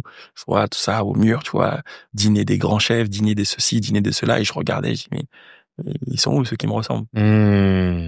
Et ça me donnait un pincement au cœur. Je me dis, mais est-ce que un jour, je vais pouvoir être là? Ouais. Est-ce que peut-être c'est les compétences? Qu'est-ce que c'est en fait? Parce que lui, je le connais, il est pas si fort que ça. Voilà, c'est ça la vraie discussion, tu vois. Ouais. Parce que certains pourraient dire oui, mais en fait, Junior, il est juste pas au niveau, tu vois. Oui, bien sûr. Mais est-ce que sur quel élément tu te fondes pour te dire, mais moi je suis au niveau, j'ai fait mes preuves, tu vois. Et malgré tout ça, ça suffit pas. Moi, je pense que en vrai, non, il y a un réel racisme. C'est un mot fort, mais un plafond de verre, oui. Moi, je pense que c'est le mot juste. Raciste, c'est fort.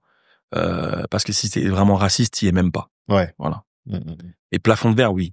C'est comment les gens vont prendre le fait qu'à un moment donné, dans un milieu comme ça aussi élitiste, tu es là. Je pense qu'il faut dire les mots justes. Et c'est pour ça que je parle de plafond de verre. Est-ce que sur Paris, on en a, mais est-ce que t'as beaucoup de très très grands chefs noirs? Voilà. Ou de très très grands chefs arabes. C'est des choses comme ça. Je veux dire, moi je parle de moi, mais il y a beaucoup de jeunes aussi derrière qui ont besoin de s'identifier. Ouais. Voilà. On a besoin de s'identifier. Quand on prend le milieu du sport, c'est facile de s'identifier. Bien sûr. Très facile. Bien sûr. Ousmane Dembélé, tu regardes, tu dis voilà, quand on est dans un bon lieu, tu dis ouais, j'ai envie de devenir comme Ousmane. En plus, il vient du même milieu que moi, etc., etc. Mais nous, dans notre domaine, bah t'en as peu pour t'identifier. Mais est-ce qu'il y en avait vraiment? Il n'y en avait pas, je pense. De la génération, tu vois, un quinca, on sait que ça génère, chef noir. T'en connais? Moi, franchement, t'es d'accord? c'est compliqué, hein. Bah oui. On connaît un qui se bat. Ouais. Sur Monaco, à qui j'ai beaucoup de respect, qui s'appelle Marcel Ravin. Ok. Ouais. Sur Monaco, qui est ce chef, qui est antillais. Ouais. Qui fait une cuisine antillaise. Ok. Et très belle. Mais gastronomique quand même. Gastronomique, qui a 2 étoiles Michelin aujourd'hui. Ok. Donc, et mine de rien, c'était ce chef-là, à l'époque, comme j'ai démarré la cuisine, qui m'inspirait quand je le voyais, tout ça. Tu vois, c'est le chef noir, je savais pas qu'il était entier à l'époque. Monaco, tu le vois, il est toujours propre sur lui. Tu dis, waouh! Ok. Non, c'est voilà. Mais et moi, c'est ce qui m'a permis de m'identifier, de me dire bah en fait c'est possible, parce qu'en fait quand tu te lèves le matin, tu tailles ta carotte, tu dis moi j'ai envie de devenir comme lui. Ouais. Comme le jeune aussi qui joue au foot, qui dit voilà c'est qui ton meilleur joueur préféré? Ah mais c'est voilà c'est ça. Et moi c'était lui. Tu vas pas malheureusement tu vas pas te référer bien sûr un peu plus tard avec beaucoup plus de réflexion. Aujourd'hui voilà la donne elle a changé, j'ai d'autres référents, mais je veux dire que quand t'es jeune et que t'es insouciant, bah tout de suite tu te réfères à une personne qui te ressemble. Ouais, totalement. Voilà. Et en fait ça, je pense que les gens ne mesurent pas à quel point c'est un impact. Mais c'est un impact. C'est un impact. Et si on devait prendre un fil rouge, tu vois, sur tous les épisodes, là, je pense qu'on approche des 300 épisodes, bah en fait ça, c'est quelque chose qui revient assez systématiquement, tu vois. Cette incapacité, dès lors qu'on sort du milieu sportif ou du divertissement au sens large. Non, y a rien. Y a personne. Y a rien. En tout cas, il y avait pas assez de monde, tu vois. Bien. Alors qu'aujourd'hui, notre chance aujourd'hui, en tout cas la chance pour nos enfants, c'est que tu vois, moi, si mon fils il veut devenir chef, je vais dire, regarde tonton Junior, regarde tonton celui, regarde celui. On commence à avoir, tu vois, les Maurice Sacco, il y a de plus en plus de têtes, quoi, qui émergent. Mais moi, quand j'allais à l'école, mes potes, ils me disaient, mais vas-y, pourquoi tu te fais chier à faire ce métier? T'as vu des gens comme nous là-bas? Et tu vas répondre quoi? Ouais. Tu peux pas leur dire, Oui, mais même, vas-y, t'as vu, tu bégayes. Ouais. Y a personne. Ouais. Tu vois, les discussions entre nous, mais vas-y, toi, tu dis, tu veux faire ça, mais il y a qui l'a fait? En fait, c'est de cette réalité, je parle. Tout à fait. Donc, qu'il faudrait que ça soit un peu plus large. Oui, mais du coup, toi, tu veux être le premier. Enfin, le premier, j'exagère, tu vois, mais tu vas faire partie de la génération des pionniers. Mais si tu t'en vas, tu vois ce que je veux dire?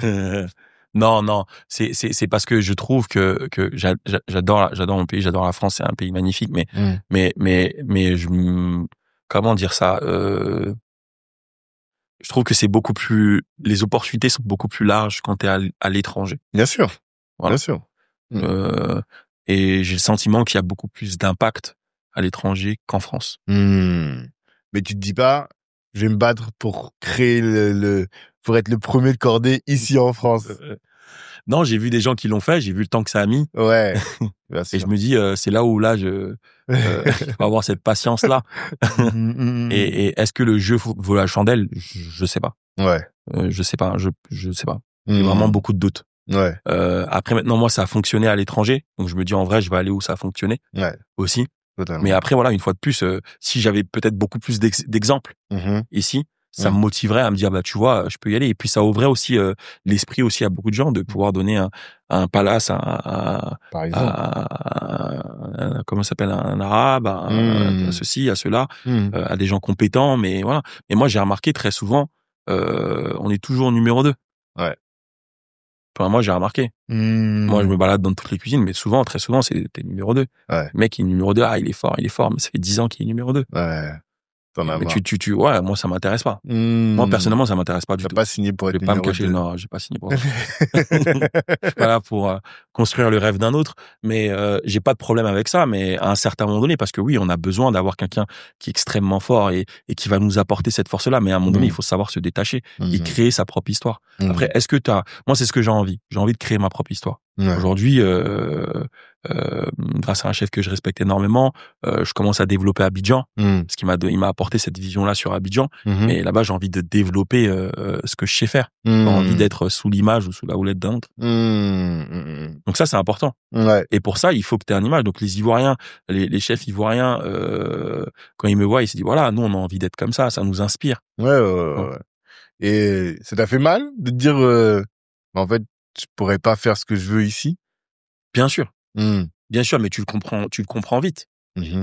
Après, ça a beaucoup changé maintenant, c'est un peu plus ouvert, mais c'est toujours bloqué. Toujours bloqué. Est-ce qu'on va attendre? C'est ça la question. Mais quand je t'entends, je me dis ça. Est-ce que les gens qu'on est là, on va attendre? Parce que la nouvelle génération, elle est beaucoup plus speed. Ouais. Je parle avec mes petits frères, ils sont speed. De toute façon, ça marche pas là. C'est bon, on avance. Ouais. Nous, on est dans l'abnégation, tu racontes toute ta vie. T'as envoyé une punch. Non, mais c'est vrai.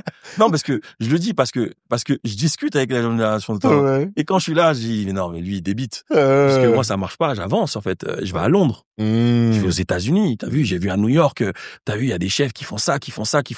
Donc, en fait, toi, t'es cloîtré à te dire, je veux que ça marche absolument là, ici. Mais le plus jeune te fait comprendre que non, moi, j'ai compris qu'ici, c'est bien pour mes études, je me fais former et je m'en vais. Ouais. Donc, tu dis, qui est-ce qui a raison? Ouais.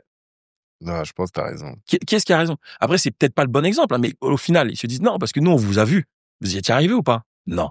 J'ai pas envie d'attendre 40 ans qu'on va me remettre ma première étoile. Voilà.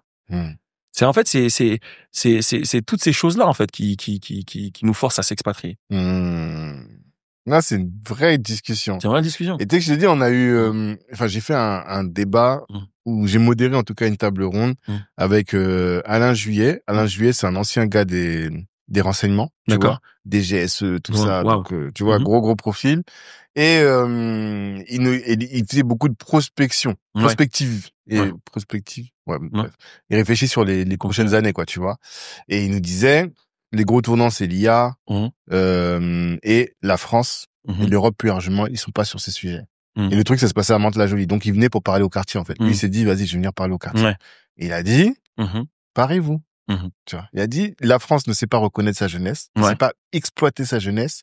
Et en plus, elle ne se positionne pas sur les sujets de demain. Tu vois. Donc, à quoi ça sert que vous restiez ici? Qu'est-ce que vous allez faire ici? C'est triste, hein.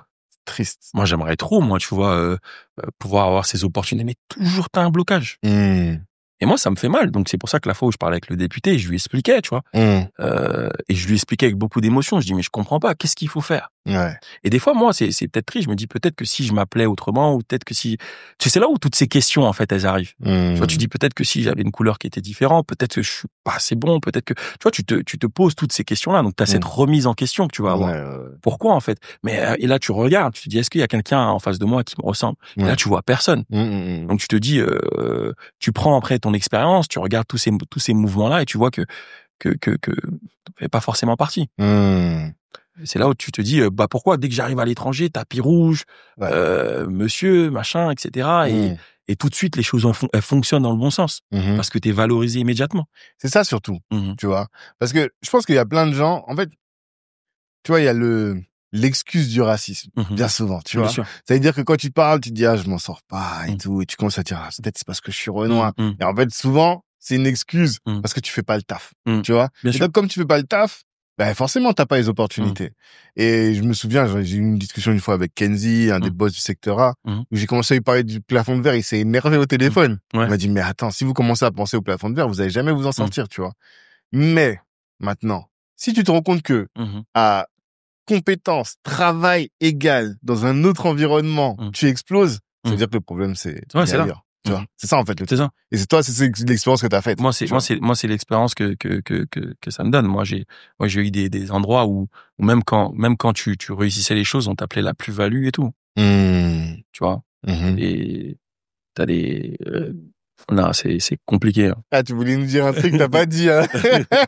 Non, mais on est en famille ici. Non, maintenant, faut dire les choses, tu pourrais jamais dire ailleurs. C'est là où tu te dis, c'est pour ça que je dis racisme, non, parce que racisme, c'est sale noir. Ouais. Sale arabe. Voilà, ça, c'est cette violence-là. Moi, j'ai jamais eu le sentiment d'avoir fait face à ça. Okay. Par contre, ce plafond de verre, oui. Te dire que non, là à un moment donné, bon, là t'es bien là où t'es. Ça sert à rien que tu cherches à faire autre chose. Voilà, t'es bien là. Ouais. Cherche pas. Il y a un poste là. Non, là t'es bien. T'es bien. Et on te plafond. Ouais, c'est ça. C'est plus de ça. C'est plus de ça que moi je vais parler. Parce que oui, il y a des gens, après, attention, dans notre milieu, qui font face au racisme, de sale noir, bougnoul, etc. Non. Moi, personnellement, non. On m'a toujours donné ma chance. J'ai toujours travaillé dans des beaux endroits, travaillé pour une belle clientèle. Mais il y a un moment donné où tu te dis, bon, avec tout ce que j'ai fait, je peux arriver à un certain niveau, mais pourquoi ça bloque? Qu'est-ce qu'il faut faire? C'est ça que je veux dire. Non, je comprends. Et je pense que on est nombreux alors, il y a deux choses. Déjà, on est nombreux à se poser ces questions. Et tu vois, ce truc de dire que quand tu voyages, tu réussis mieux ailleurs. Bien sûr. Moi, j'ai trop d'exemples comme ça. C'est vous. J'en ai trop. Trop dans mon entourage, de gars, même dans des boulots corporate, tu vois. Juriste, ici, il est là, petit salaire, 2000 €. Il arrive pas il va en Suisse, il va aux States. Et il cartonne. Il cartonne. Et moi, je parlais même à un de mes tontons, un de mes vieux pères, qui est un chasseur de tête africain. Et je disais, sans faire de politique, je parlais de Tidiane Thiam. Ouais. Qui est ivoirien, parcours malade. D'excellence, bien sûr. Et regarde lui, à son niveau, avec tout ce qu'il avait, il a pas réussi en France, il a réussi à l'étranger. Tout à fait. Et je parlais de ça à ce tonton-là. Je lui dis, mais regarde. Et qu'est-ce qu'il répond? Qu'est-ce qu'on répond? Il a gentiment souri. Je peux rien dire. Et il m'a cité beaucoup de noms de grands tontons qui sont tous numéro 2 dans des grandes boîtes. Mais il m'a dit, regarde, excellent. Bon, je me souviens plus des noms. Il m'a dit, tu vois, lui, EDF, tu vois, lui, machin, lui, machin. Tous numéro 2. Personne n'est numéro 1. Non, en France, c'est impossible. Enfin, impossible, c'est un grand mot, mais. C'est là où tu dis, mais pourquoi eux, avec tous les bagages qu'ils ont, tout ce qu'il faut, tous les contacts, les relationnels, ils y arrivent pas. Dès qu'ils partent à l'étranger, boum, ça explose. Alors moi, je me rappelle, je regardais tout ça, je dis, mais je regarde les grandes personnes qui ont réussi. Toujours ça à l'étranger. Toujours c'est dans des pays anglo-saxons où la mentalité est très ouverte. Où on va se concentrer sur est-ce que tu es capable de faire le boulot, oui ou non. Donc, c'est ça que je veux dire. Pas sur tout l'aspect de toi, d'où tu viens, etc., etc. C'est ça que moi je dénonce. Ouais. C'est ça réellement. Tu vas plus loin. C'est réellement ça le combat. Tu dis pourquoi quand je vais arriver demain à New York, tout de suite, boum, on dit le français, non, etc. Et tout de suite, tu vas pouvoir toucher ce que tu imaginais même pas pouvoir toucher. Et tu vas arriver en France, tu vas être le chef. Ouais, il est fort, mais dans le 18e. Tu comprends ce que je veux dire? Ouais. Voilà, à côté des machins et tout. Ah, il est bien là, comme génial. En fait, j'ai une phrase là en tête qui est l'expatriation est la solution des ambitieux. Je pense que oui. Sur beaucoup de points. Après, il y en a qui y arrivent, hein, mais ils sont où? On les voit pas. Ils sont pas nombreux. Ou soit ils sont dans d'autres domaines. Ouais. Oui, dans d'autres domaines. Mais en tout cas, dans la cuisine, il y en a pas beaucoup. C'est pas là où tu vas vraiment. Ou très souvent, même ceux qui ont réussi, je leur dis mais pourquoi vous êtes pas dans l'autre gamme, dans l'élite? Non, nous on veut se concentrer, on va aller à l'essentiel et voilà, il faut faire de l'argent, il faut développer et puis tu vois, ils veulent pas mener ce combat-là, de se dire voilà, je vais être le premier ou je vais faire partie de ceux qui moi, j'ai beaucoup de respect pour Maurice Sacco je pensais à lui, tu vois, qui est un chef étoilé, etc. et tout ça, mais il en faudrait beaucoup plus. C'est ça que je veux dire. Il y en a pas assez. On n'a pas assez. Il y en a pas assez parce qu'il y a pas l'espace pour. Il y a pas l'espace pour. Donc si demain t'as des enfants, t'as des enfants? Oui. Ok. Et tu leur dis quoi? Tu leur dis votre vie elle est internationale? Malheureusement oui quand même. Ouais. J'y pense beaucoup. Déjà, j'ai envie que moi j'ai une fille, j'ai envie qu'elle soit bilingue et qu'elle soit ouverte au monde. Après oui, pourquoi pas à la France, mais en France bien sûr, mais qu'elle soit ouverte au monde. Parce que je me dis que si ça fonctionne pas ici, ça peut fonctionner ailleurs. Faut pas se dire que voilà, on est fermé que sur ce modèle-là. Ouais. Mais ça se passe aussi ailleurs. Après, c'est pas triste de dire que tu sais, des fois je me dis, mais là c'est une réflexion très personnelle. Nos parents ils ont quitté. Nous, on est venus ici, potentiellement, on va quitter encore. Ouais. J'ai l'impression qu'on est en train de créer une communauté pas d'apatrides, mais de nomades, quoi. On est condamné à être nomades toute notre vie. Flemme un peu, non? Ouais, mais malheureusement, oui. Hein. Tu vois, moi, aujourd'hui, je suis très content. Moi, la première fois que je suis parti travailler en Côte d'Ivoire, c'est grâce au chef Yannick Aleno. Enfin, un bel événement pour la première dame. Et après, tout s'est enchaîné là-bas. Donc, beaucoup de gratitude envers ça. Mais je me suis dit, waouh, tu vois, au lieu d'aller à Dubaï, tu vois, tu reviens chez toi et dans le pays de tes parents et puis tout fonctionne. Donc, c'est possible. C'est possible aussi. C'est possible. Ouais. Mais c'est pas possible pour tous. Ouais. Non, c'est sûr. Voilà. Mais qu'est-ce que tu vas faire là-bas à Abidjan d'ailleurs? Abidjan, donc moi, on a ouvert un super projet. Donc c'est un hôtel sur 7-8 hectares. Donc 5 hectares si j'ai pas de bêtises. Ouais, hectares, ouais. Où ça? Assini. Ah oui, d'accord. OK. À Assini, ça fait un projet, je crois, ça fait 1 an et demi et 2 ans facile. Si j'ai pas de bêtises que je suis dessus. Avec des gens extrêmement passionnés. Une dame extrêmement ambitieuse et puis elle avait cette ambition d'avoir l'un des plus beaux projets là-bas et je pense qu'elle l'a fait et puis elle m'a appelé pour la soutenir pour pouvoir m'occuper de tout ce qui est la partie food and beverage et puis je la soutiens avec mon expérience, mon expertise. Okay. Mais tu fais du consulting ou tu rentres vraiment dans le projet? Non, je fais vraiment le conseil. Et puis je développe mes recettes et puis en même temps ça me développe un côté marketing aussi sur le pays que je trouve top. Moi, j'ai des bons amis qui sont en Côte d'Ivoire, qui aiment bien manger, qui sont fans de la bistronomie, de la gastronomie, etc. Donc, ça me permet d'avoir une adresse aussi là-bas. J'y vais régulièrement, quasiment une fois tous les 3 mois. Ok. Donc, c'est cool. D'accord. Super sympa. Ouais. Et puis, l'endroit, il est top. Assini, c'est top. Faut en parler. T'arrives, moi, ça me fait rêver, les îles Abidjanais. T'as ton petit bateau, qui te ramène à Assini en une petite heure. Donc, t'as fini ta petite semaine de travail bien chargé. Tu vas te détendre sur cette station balnéaire en norme. Et c'est top. Et nous, on propose vraiment un service haut de gamme. Ouais. Donc, on a des tarifs très haut de gamme, qui pour une clientèle haut de gamme, c'est pas donné, mine de rien. Ouais. Faut en avoir conscience. Mais voilà, ça montre que voilà, en Afrique, en Côte d'Ivoire, surtout, à Abidjan précisément, on peut faire des belles choses aussi. En fait, et je suis content de les accompagner. Je pense que c'est surtout à Abidjan parce que pour moi, Abidjan, c'est le pays du lifestyle. Ouais. Tu es d'accord avec ça? Bien sûr. Moi, tous les événements que j'ai fait à Abidjan, mais les mecs, ils boivent des belles bouteilles, ils savent se faire plaisir, très élégant. C'est vraiment très beau. Il y a une culture du bien vivre à Abidjan, en fait. Énorme. Et t'as déjà testé la Villa Afira? Dis Fira. Al-Fira, malheureusement, non. Ouais. Franchement, je te recommande, quoi. C'est un endroit assez haut de gamme. Il y a une galerie d'art dans le restaurant. En fait, c'est un gars, il a repris, on va le faire venir sur le podcast. Il a repris une villa. Il y a une piscine. Et il a créé des petits bungalows où tu manges très, très privé, tu vois. Vous êtes 4, 5, dans un endroit. Et c'est pas donné. Vraiment pas donné. Mais la qualité, c'est incroyable. Tu payes, mine de rien, en Côte d'Ivoire, tu payes les prix, voire plus que ce que tu payes en France. Hein. Ouais. Et les gens, tous les jours, ils consomment. Ils sont friands. Ils sont friands des bonnes choses. Ils sont friands de bien manger. Quand ils te voient et comme ça, ils ont les yeux émerveillés. Alors, t'es où? Est-ce qu'on peut venir pour manger, machin, etc. Et nous, on fait des prix très, très européens. Enfin, qui sont en corrélation avec ce qu'on fait. Mais la clientèle est là. Ouais, il y a de la clientèle. Il y a du pouvoir d'achat là-bas. Non, c'est sûr. Il y a une stabilité, il y a une sécurité. Les gens sont en sécurité. C'est un hub. Arrêté de l'Afrique de l'Ouest. Totalement. Donc, Mali, Burkina, etc.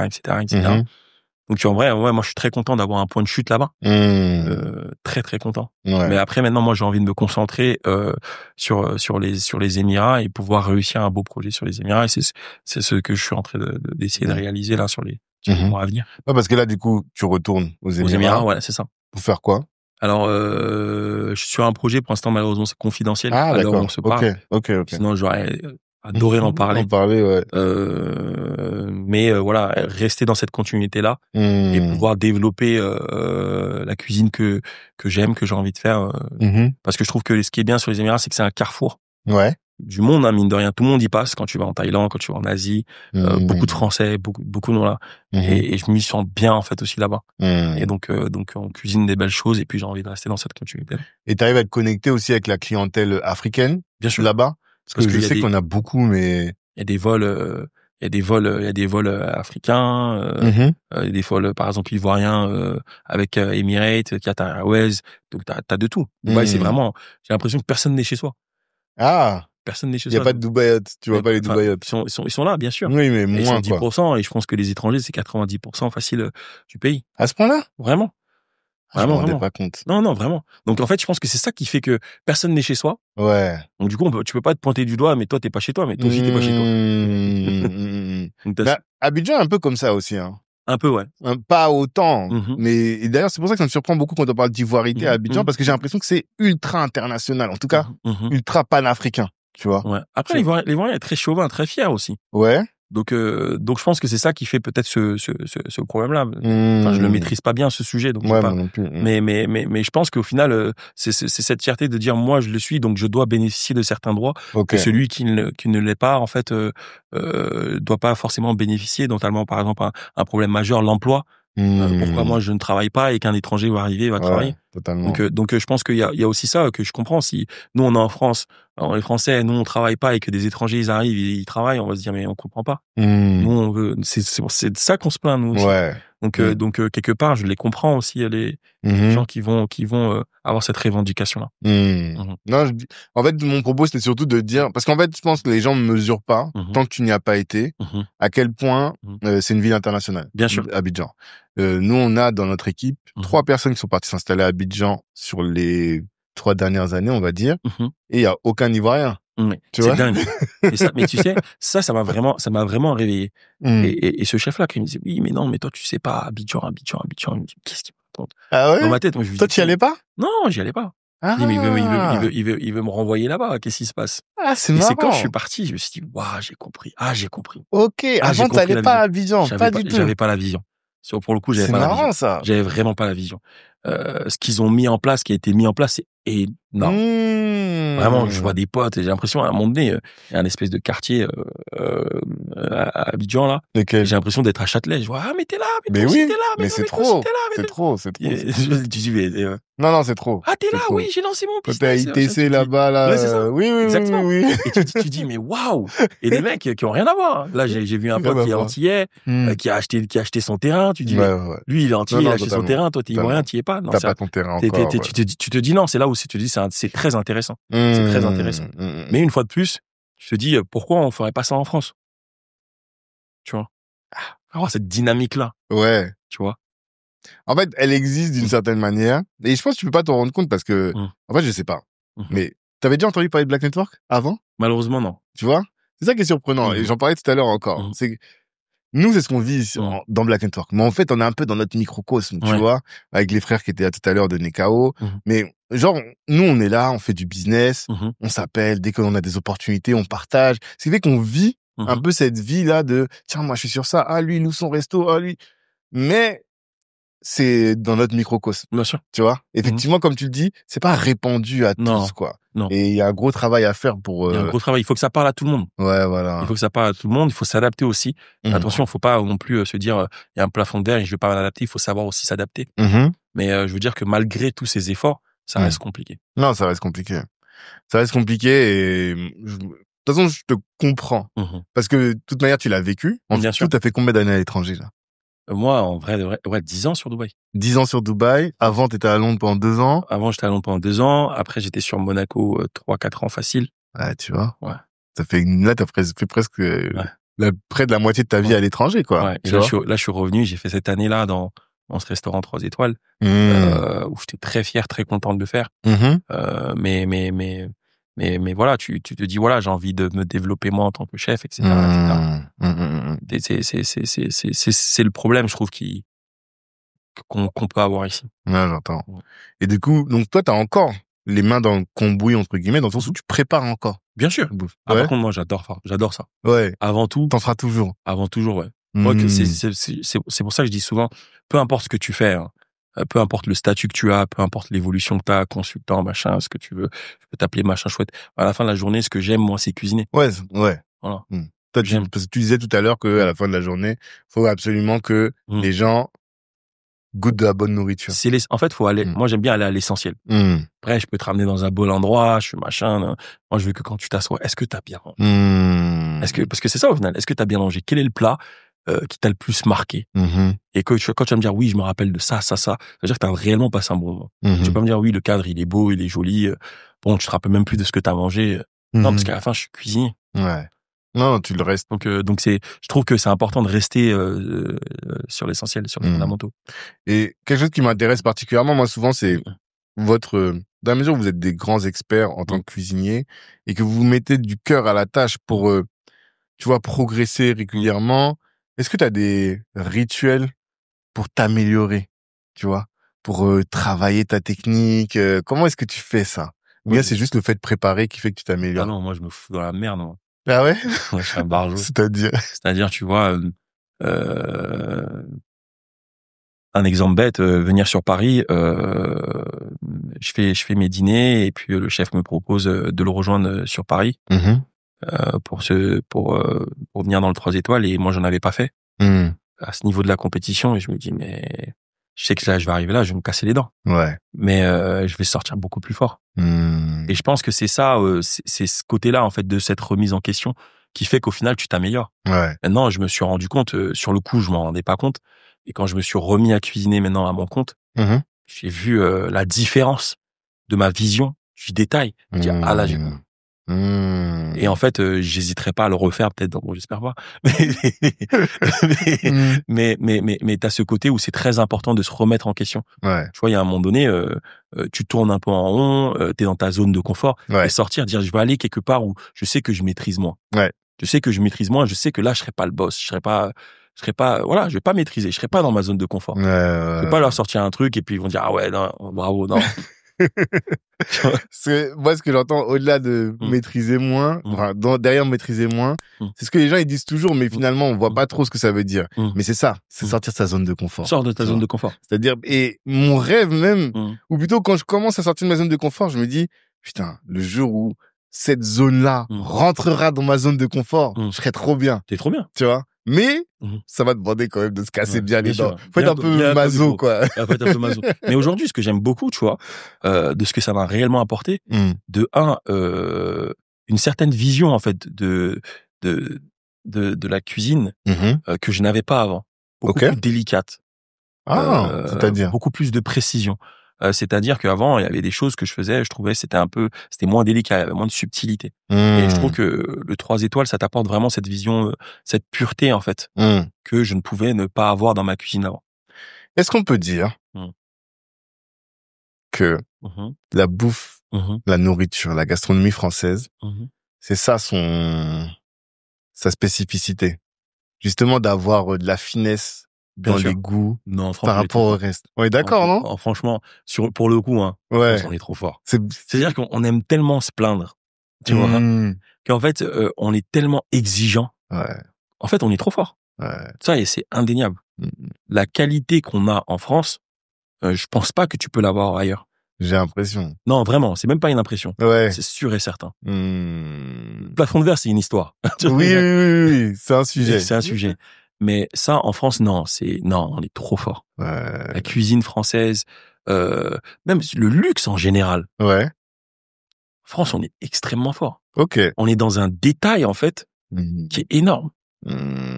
On va réfléchir de comment le client il va prendre sa tasse de café, est-ce qu'il est bien à l'aise, on va tout analyser. Quand toi t'arrives, tu t'assois au restaurant, tu taxes, tu vois, c'est tout de suite t'es à l'aise, tu prends tout s'aligne, tu penses que non, c'est réfléchi. Donc on va être chiant, non, on va regarder, non, c'est pas la bonne position, non, c'est pas comme ça. Et quand il prend l'assiette, nous les plats, on va les essayer 25 fois, 40 fois, 50 fois. Est-ce que quand tu manges, t'as taillé, est-ce que tu tousses, est-ce qu'il y a trop de poivre, est-ce qu'il y a trop de sel, tous ces détails-là. Au fond, tu dis mais quand le client arrive, il dit waouh. Mais on est d'accord que dans les autres pays où tu as été, on ressent pas ça. On est moins dans ce détail-là. C'est le petit défaut qu'il y a. Où vraiment, tu vois, il y a cette exigence française que je trouve qui est partout, même dans le sport, on est exigeant, extrêmement exigeant. En tout cas, en France, c'est pas laxiste. Sur les détails. Sur les détails. Très, très important. Mais pour autant, justement, quand on parle de Dubaï, ce que les gens semblent beaucoup apprécier, c'est la qualité de service aussi. Bien sûr. J'essaie de comprendre, tu vois, la différence entre cette qualité de service qu'on retrouve pas en France et cette qualité dans l'exécution qu'on va retrouver dans le luxe. Comment tu organises ça? En fait, c'est au niveau de la formation. Pourquoi les jeunes, ils se forment ici et ils partent?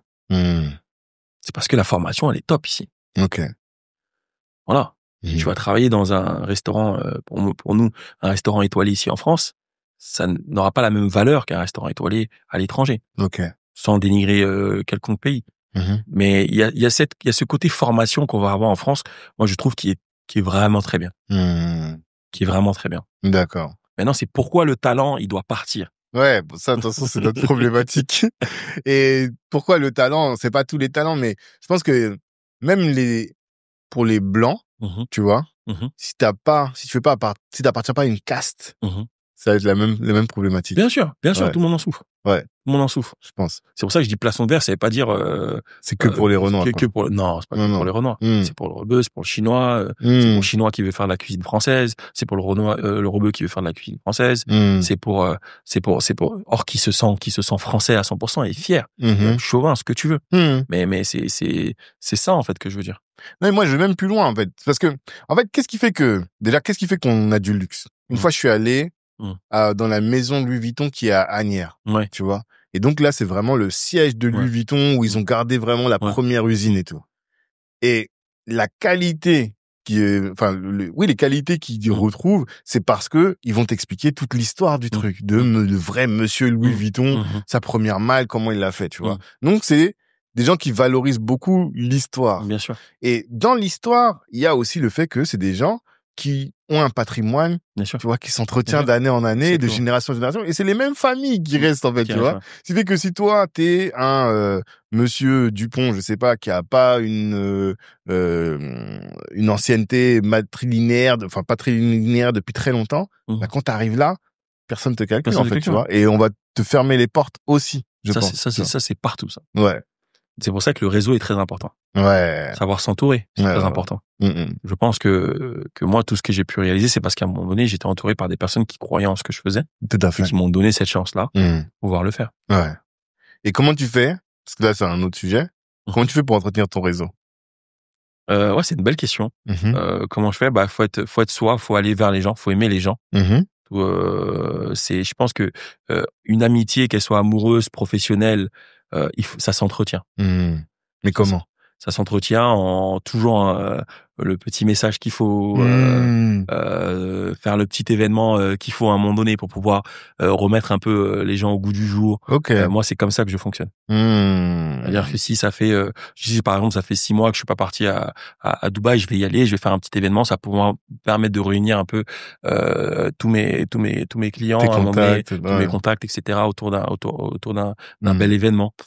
C'est très important. T'es intentionnel là-dedans. Ouais. Tu vas penser de dire ça fait longtemps. Tu vas aimer les gens. Ouais, bon, ça c'est sûr. Faut aimer les gens. Sûr. Sinon, les gens qui sont chez eux, qui aiment pas les gens et qui veulent que ça tombe ça tombe pas du ciel. Il faut aller vers les gens, il faut partager en fait pour recevoir. Ouais, non. Tout à fait. Pour moi, c'est comme ça que ça fonctionne. Ouais. Et t'es du genre à, par exemple, au Nouvel An, tu vas envoyer un message à tout le monde. Ou bien tu vas chercher à contacter tout le monde. Comment tu gères ça? Au Nouvel An, je fais pas ça. C'est vrai que je fais pas ça. Je suis un peu, c'est très famille et quelques amis très très proches. Ouais. Mais après en général, c'est toujours un peu une attention en fait. Les gens parfois ça peut être à travers un booking pour un ami, sentir que voilà t'es là. Je pense que moi j'ai voulu à un moment donné me dire que quand tu penses à la nourriture, peu importe où tu es dans le monde, tu penses à moi. Ok. Moi, je me suis toujours mis ça dans cette idée. C'est que peu importe, demain, même toi, t'es à Brazzaville, tu te dis, attends, je vais envoyer une photo à Junior, je suis en train de manger un plat. Ah ouais? Pour moi, ça, c'est très important. D'accord. Je sais pas si c'est un secret que je révèle, mais pour moi, c'est pour ça que je parle de cuisinier. Je veux que quand ça parle de bouffe, tu penses à moi. Quand ça parle de nourriture, je veux que tu penses à moi. Dès que ça parle de nourriture. Ok. Dès que tu vas aller manger quelque part, attends, je vais lui demander qu'est-ce qu'il en pense. Pourtant, c'est pas forcément moi qui cuisine. Hein. Ouais. Et j'y arrive. Hein. C'est que des fois, je sais que j'ai des amis ou clients, quand ils sont quelque part, écoute, on va manger ce restaurant, on a le choix, c'est 3, qu'est-ce que tu en penses? C'est que dès qu'on pense à la nourriture, pense à toi. Ok. Mais qu'est-ce que tu fais pour ça? C'est ça la question.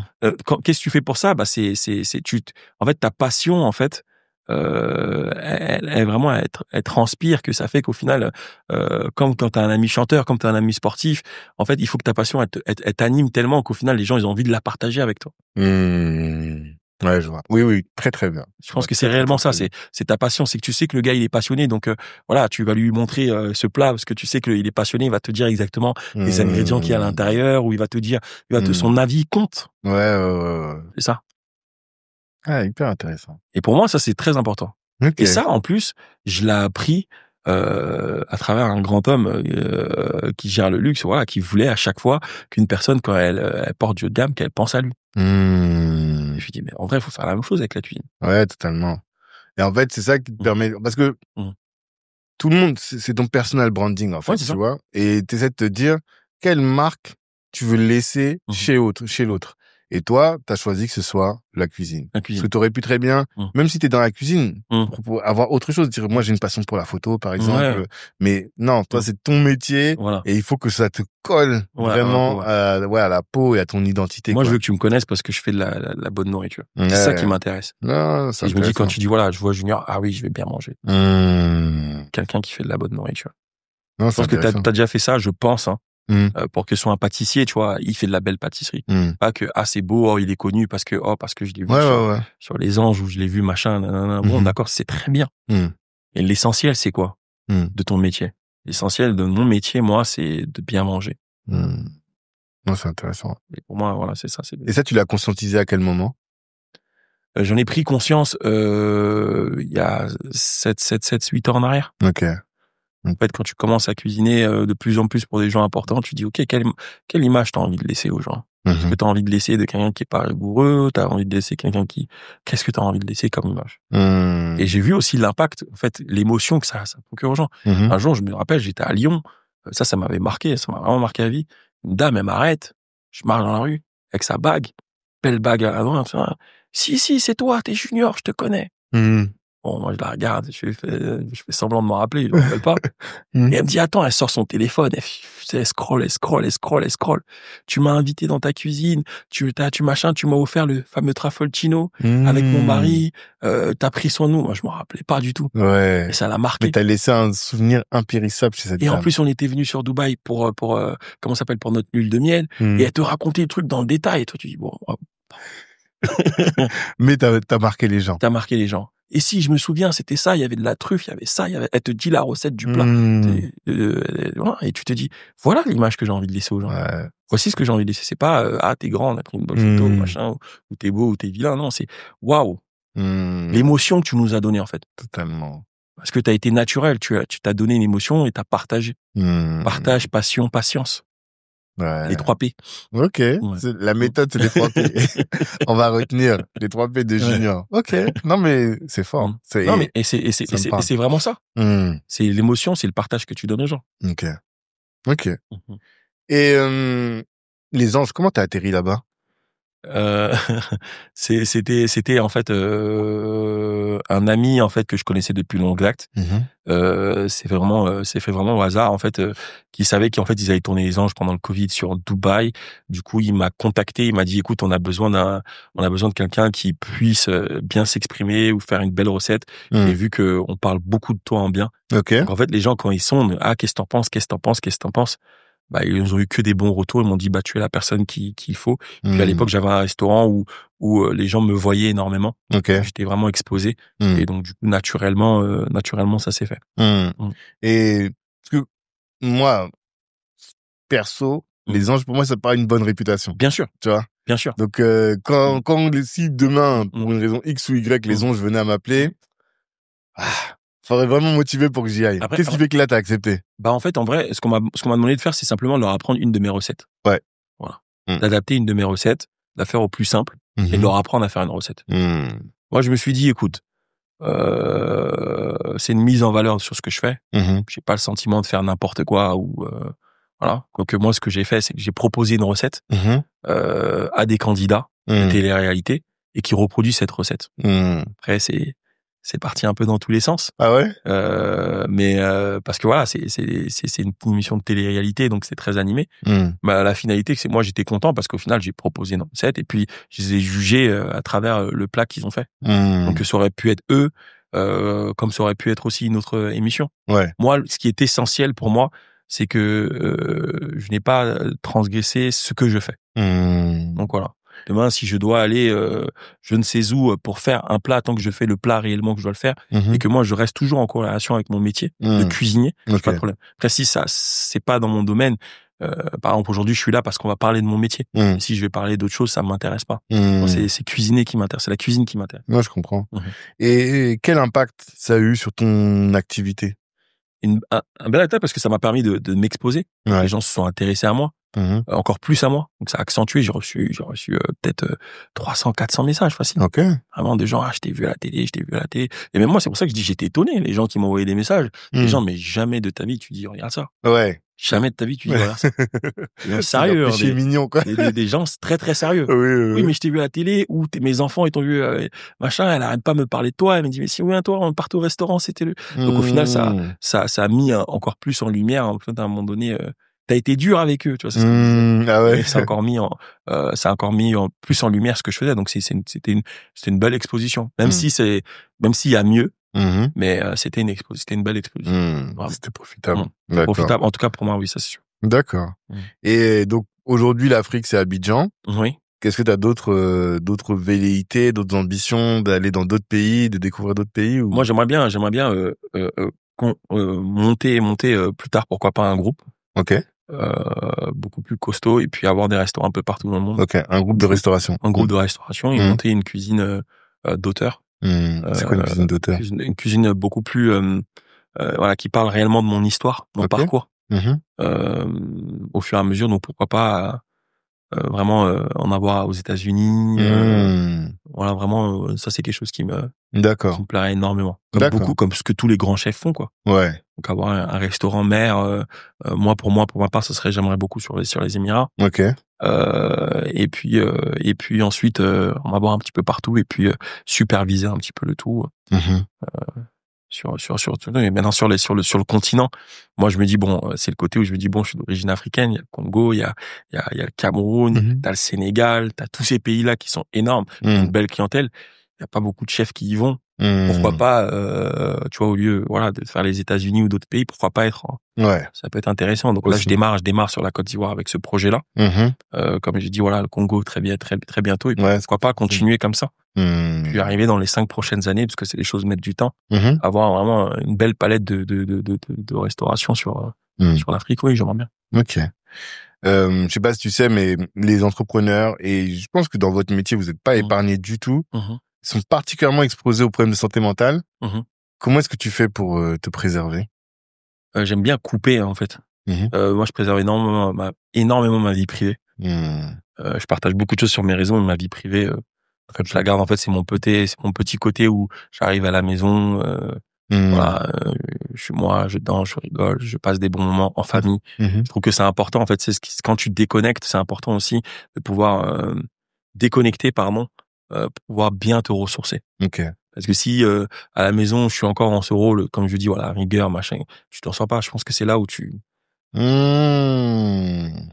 il faut avoir à un moment donné, voilà, où tu passes à autre chose, quoi. C'est hyper. Ah ouais, ok. Pour moi, c'est très important. Ouais. Moi, on fait ce métier où on peut travailler 12 heures, 15 heures. C'est nous qui le voulons par jour. C'est beaucoup. Ouais. Tu vas pas arriver encore à la maison et tu vas commencer à juger les plats. Ouais. Je dis à madame, la ciboulette, c'est 1 centimètre. D'ailleurs, c'est qui ce barbeau? Non, mais après, en fait, ouais, c'est intéressant. Donc, pour moi, ce qui m'a réussi, je pense, c'est qu'à un moment donné, moi, voilà, quand j'arrête le travail, c'est bon. Ouais. T'arrives à avoir presque 2 personnalités, j'ai l'impression. Malheureusement, tu vois, t'as un peu ce côté un peu fou, hein, tu vois, mais je pense que c'est ce qui fait que ça marche. Okay. Voilà, quand t'arrêtes le boulot, bon, t'es libre, tu fais ce que tu veux, tu profites. Si t'es passionné des bouquins, je deviens écrivain, j'ai une connerie, hein. Quand je suis à la maison, voilà, on m'appelle l'écrivain. Quand je suis en cuisine, je cuisine. Ouais. Et je trouve que c'est important de déconnecter, en fait, c'est ça que je veux dire. C'est intéressant. Si tu te déconnectes pas et que t'es toujours dans le truc, en fait, quand le travail, ça fonctionne pas, toute ta vie ne fonctionne pas. Ouais, ça c'est un vrai sujet. Voilà. Et c'est ça le problème. Ouais. Parce que t'as mis 90%, t'as mis tous tes œufs dans le même panier. Ouais. En fait, c'est intéressant parce que pour nous en fait, en tout cas, dans ma position, moi, je suis plus dans l'inverse. C'est-à-dire que déjà, ma vie, c'est que le travail. Tu vois? Et à côté de ça, toutes ces qualités que je suis en train de développer d'un point de vue professionnel. Par exemple, là, c'est pas mon profil d'habitude, mais justement, je suis en train de devenir plutôt structuré, plutôt organisé, plutôt ceci, plutôt cela. Là, je suis en train de regarder à comment est-ce que j'implémente tout ce que j'ai vu au taf, l'implémenter chez moi. Moi, je pense qu'il faut pas. Enfin, moi, c'est mon avis. Mais c'est intéressant. Je pense qu'à la maison, faut être détaché de tout ça. Faut vraiment être détaché de tout ça, profiter des moments. Et puis quand on est au travail, voilà. Parce que sinon, au final, je pense que c'est pas bon. Ouais, c'est intéressant. Je trouve que c'est pas bon. Il faut vraiment avoir ce 70% travail, 30% vraiment où voilà, c'est loisir, où tu kiffes. Si t'aimes danser, danse. Si t'aimes sortir, sors. Si t'aimes faire du show à parachute, fais du show en parachute. Si t'aimes faire du vélo, fais du vélo. Fais tout, mais rien autre chose que ton métier. Comme ça, quand tu reviens, tu content de retrouver. C'est comme quand tu voyages. Tu voyages et tout, tu as une autre expérience et tu reviens à la maison. T'es content de revenir à la maison. Tout à fait. Donc c'est ça en fait. Enfin, pour moi c'est important d'être, parce que sinon non, t'es toujours dans la même. À fond. T'es à fond et c'est pas bon. C'est pas ça. En tout cas, toi, c'est ce qui t'aide à avoir cet moi, en tout cas, équilibre. personnellement, c'est cet équilibre. Non, c'est vraiment intéressant. Et donc, je te disais, Black & Tore, toi, tu connais pas, et c'est l'occasion d'en parler. Nous, on a un réseau d'affaires, on se définit comme le MEDEF de la diaspora. Et donc, on aide les entrepreneurs en leur apportant de la valeur. Qu'est-ce que nous, un réseau comme le nôtre, peut faire pour quelqu'un comme toi? Déjà, c'est très intéressant parce que t'as parlé de réseau. On parlait beaucoup de réseau. Tout à fait. Donc c'est un réseau, donc ça veut dire que je peux proposer des services à ce réseau-là. Tout à fait. Donc ça leur permet de se retrouver autour d'une belle table. J'ai une belle cuisine, cuisinée par quelqu'un qui leur ressemble. Donc c'est très intéressant en fait. C'est d'apporter en fait ma pierre à l'édifice, parce que peut-être que dans ce réseau-là, il y a des entrepreneurs qui sont dans la voiture, des entrepreneurs qui sont dans l'agroalimentaire, et puis à un moment donné de tous se retrouver avec chacun ses talents, tous se retrouver et moi apporter et eux aussi m'apporter aussi ce réseau-là. Donc je trouve que c'est très intéressant. Ouais, ça peut être intéressant ça. Très très intéressant. On peut faire un truc. Bien sûr. Mais je note ça effectivement. On discutera des prix en off. Ouais. Parce que tu m'as fait un peu peur. En général, les gens du luxe, ils disent pas les prix et on sait pourquoi ils disent pas les prix. Parce que quand tu les vois, t'as un petit... Mais bon. Non, mais en général, ça en vaut la peine. Ouais. Non, j'ai aucun doute là-dessus. Parce que je te dis vraiment, la finesse dans l'alimentation, dans les plats, je trouve que ça, c'est trop important. Tu vois. Bien manger, c'est important. Ouais. C'est pas forcément que de luxe, mais après, c'est aussi ça, le luxe. Le haut de gamme, c'est de se dire, mon plat a été cuisiné par un grand professionnel qui a fait attention à tous les détails. C'est ça. Voilà. Ça coûte cher. Ça a son prix. Mais là, je sais que je vais très, très bien manger avec la plus grande des finesses. Non, ça, c'est vraiment ça. C'est l'impression que j'ai. Et surtout, nous, on mange, bien sûr, bouffe. Bien sûr. Alors que quand tu fais ce genre d'expérience-là, tu manges peu. Et pourtant, ça te remplit. C'est ça que j'arrive pas à comprendre. Parce que c'est réfléchi. C'est un menu qui est réfléchi, de l'amuse-bouche, enfin, du canapé jusqu'au dessert. Tout est réfléchi de façon à ce que ce soit vraiment équilibré. Et que tu passes un bon moment. Et que et que chaque plat, apporte son bien-être à ton corps. Non, c'est top. C'est vraiment top. Merci en tout cas Junior pour tout ça, on a bien discuté. Merci. La dernière question que je pose systématiquement à mes invités, c'est celle de qu'est-ce que tu veux laisser là, on a parlé pendant je pense plus d'1h30 à notre audience. Qu'est-ce que tu veux qu'ils repartent avec ça? Notre audience qui sont la jeunesse noire d'Occident majoritairement. Moi je trouve qu'il faut qu'on soit beaucoup plus solidaire, qu'on casse ce plafond de verre. Qu'on puisse montrer aussi l'exemple que c'est possible. Il faut qu'on s'exprime plus et qu'on soit beaucoup plus présent. Et solidaire, c'est-à-dire solidaire dans un sens où, comme ce qu'on disait, avec les événements qui solidifient vraiment les relations entre personnes de cette communauté-là, et qu'on puisse plus se montrer, pouvoir montrer aux jeunes que regardez, parce que peut-être qu'il y en a mais qui se montrent pas. Et il y en a beaucoup, voilà, je pense. Et parce que voilà, ils ont tellement souffert que voilà, ils veulent garder leurs choses dans leur petit cocon. Je pense qu'il faut plus se montrer pour montrer à la génération, parce que ce qu'on fait a réellement un impact. Ce que je dis, il va avoir un impact. Ce que tu dis a un impact. Toute personne qui fait quelque chose a un impact. Parce que quand on va réfléchir, on va regarder, ok, qu'est-ce qu'il a fait? Quels a été ses choix? Même si toutes les vies sont différentes, on veut regarder quel a été son choix à un moment donné pour avoir cet impact-là dans sa vie. Et je trouve que ça, c'est important. Et donc, il faut se montrer. Il faut qu'on se montre. Totalement. Junior, merci. De rien. Force à toi pour la suite. Merci. À tous, je vous donne rendez-vous la semaine prochaine, ou en tout cas dans quelques jours, pour un nouvel épisode avec quelqu'un qui, on le sait déjà, sera aussi intéressant que l'aura été Junior. Pensez à nous rejoindre sur nos groupes WhatsApp. C'est là où le réseau vit. Adhérez au réseau Black Network et grandissez. Nous, en fait, Black Network, c'est une terre dans laquelle on grandit tous ensemble. Particulièrement les entrepreneurs, mais pas que. Les investisseurs aussi ont leur place. Rejoignez-nous. Dans la description, vous avez tous les éléments. Et bien sûr, revoyez vos ambitions à la hausse. Ciao tout le monde.